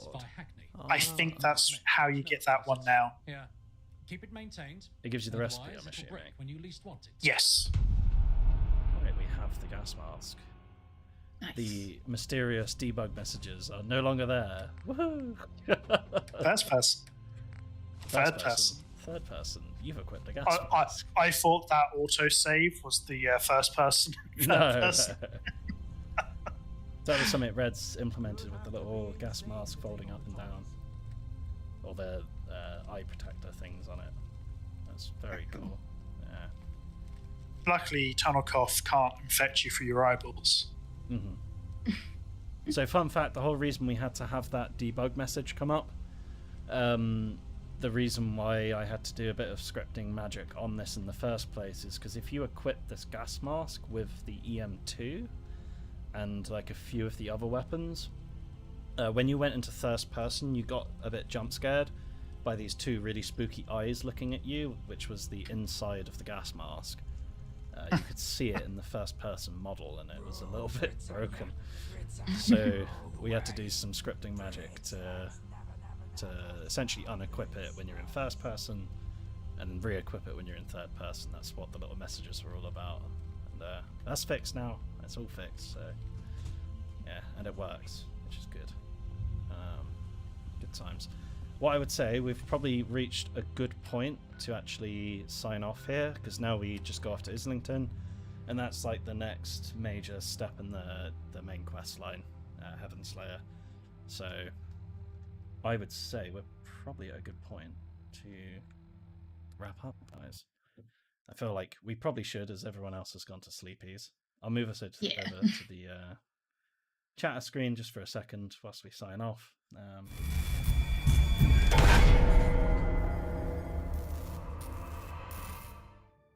There we are. It's just me, Wolfie, and Saf left. Everyone else had to go to bed. Last people stand. We've all got a very busy week coming up, so everyone's trying to get their sleep cycles on track. We can't keep doing the late nights, if you will. So yeah, that's why everyone had to drop off. We've got a few questions and other things. We'll quickly just wrap up with them. So, Rockcross, do the radio stations report the changes in the world due to your actions, like Three Dog or Mr. House in New Vegas, or is it just jockeys playing music? If I'm not mistaken, it is just jockeys playing music. I don't think there was... I believe it is, yeah. Was it ever going to be implemented? I feel like it was something that was looked at. I could be wrong. I'm honestly not sure. Callum would have been the best of us about that. Sadly, Callum and Dansky. It was. I'm pretty sure it was, but it was one of those, we ran out of time. Yeah, it's a lot of work to implement that stuff. But it does work though. We got another donation from Mojo. Thanks for the amazing work, guys. Say hi in Discord sometimes. Jazz Mojo, 45 hours into my first playthrough. Oh, good luck. We hope you enjoy the rest of it. Yeah, enjoy. Yeah, it's been great. Julio Caesar. Wouldn't it have been easier to make the mask invisible in first person instead of making the animation? That's what happens. That's what that little script does. So when you're in first person, it unequips it, making it invisible. And then when you're in third, it re-equips it, and then it's visible again.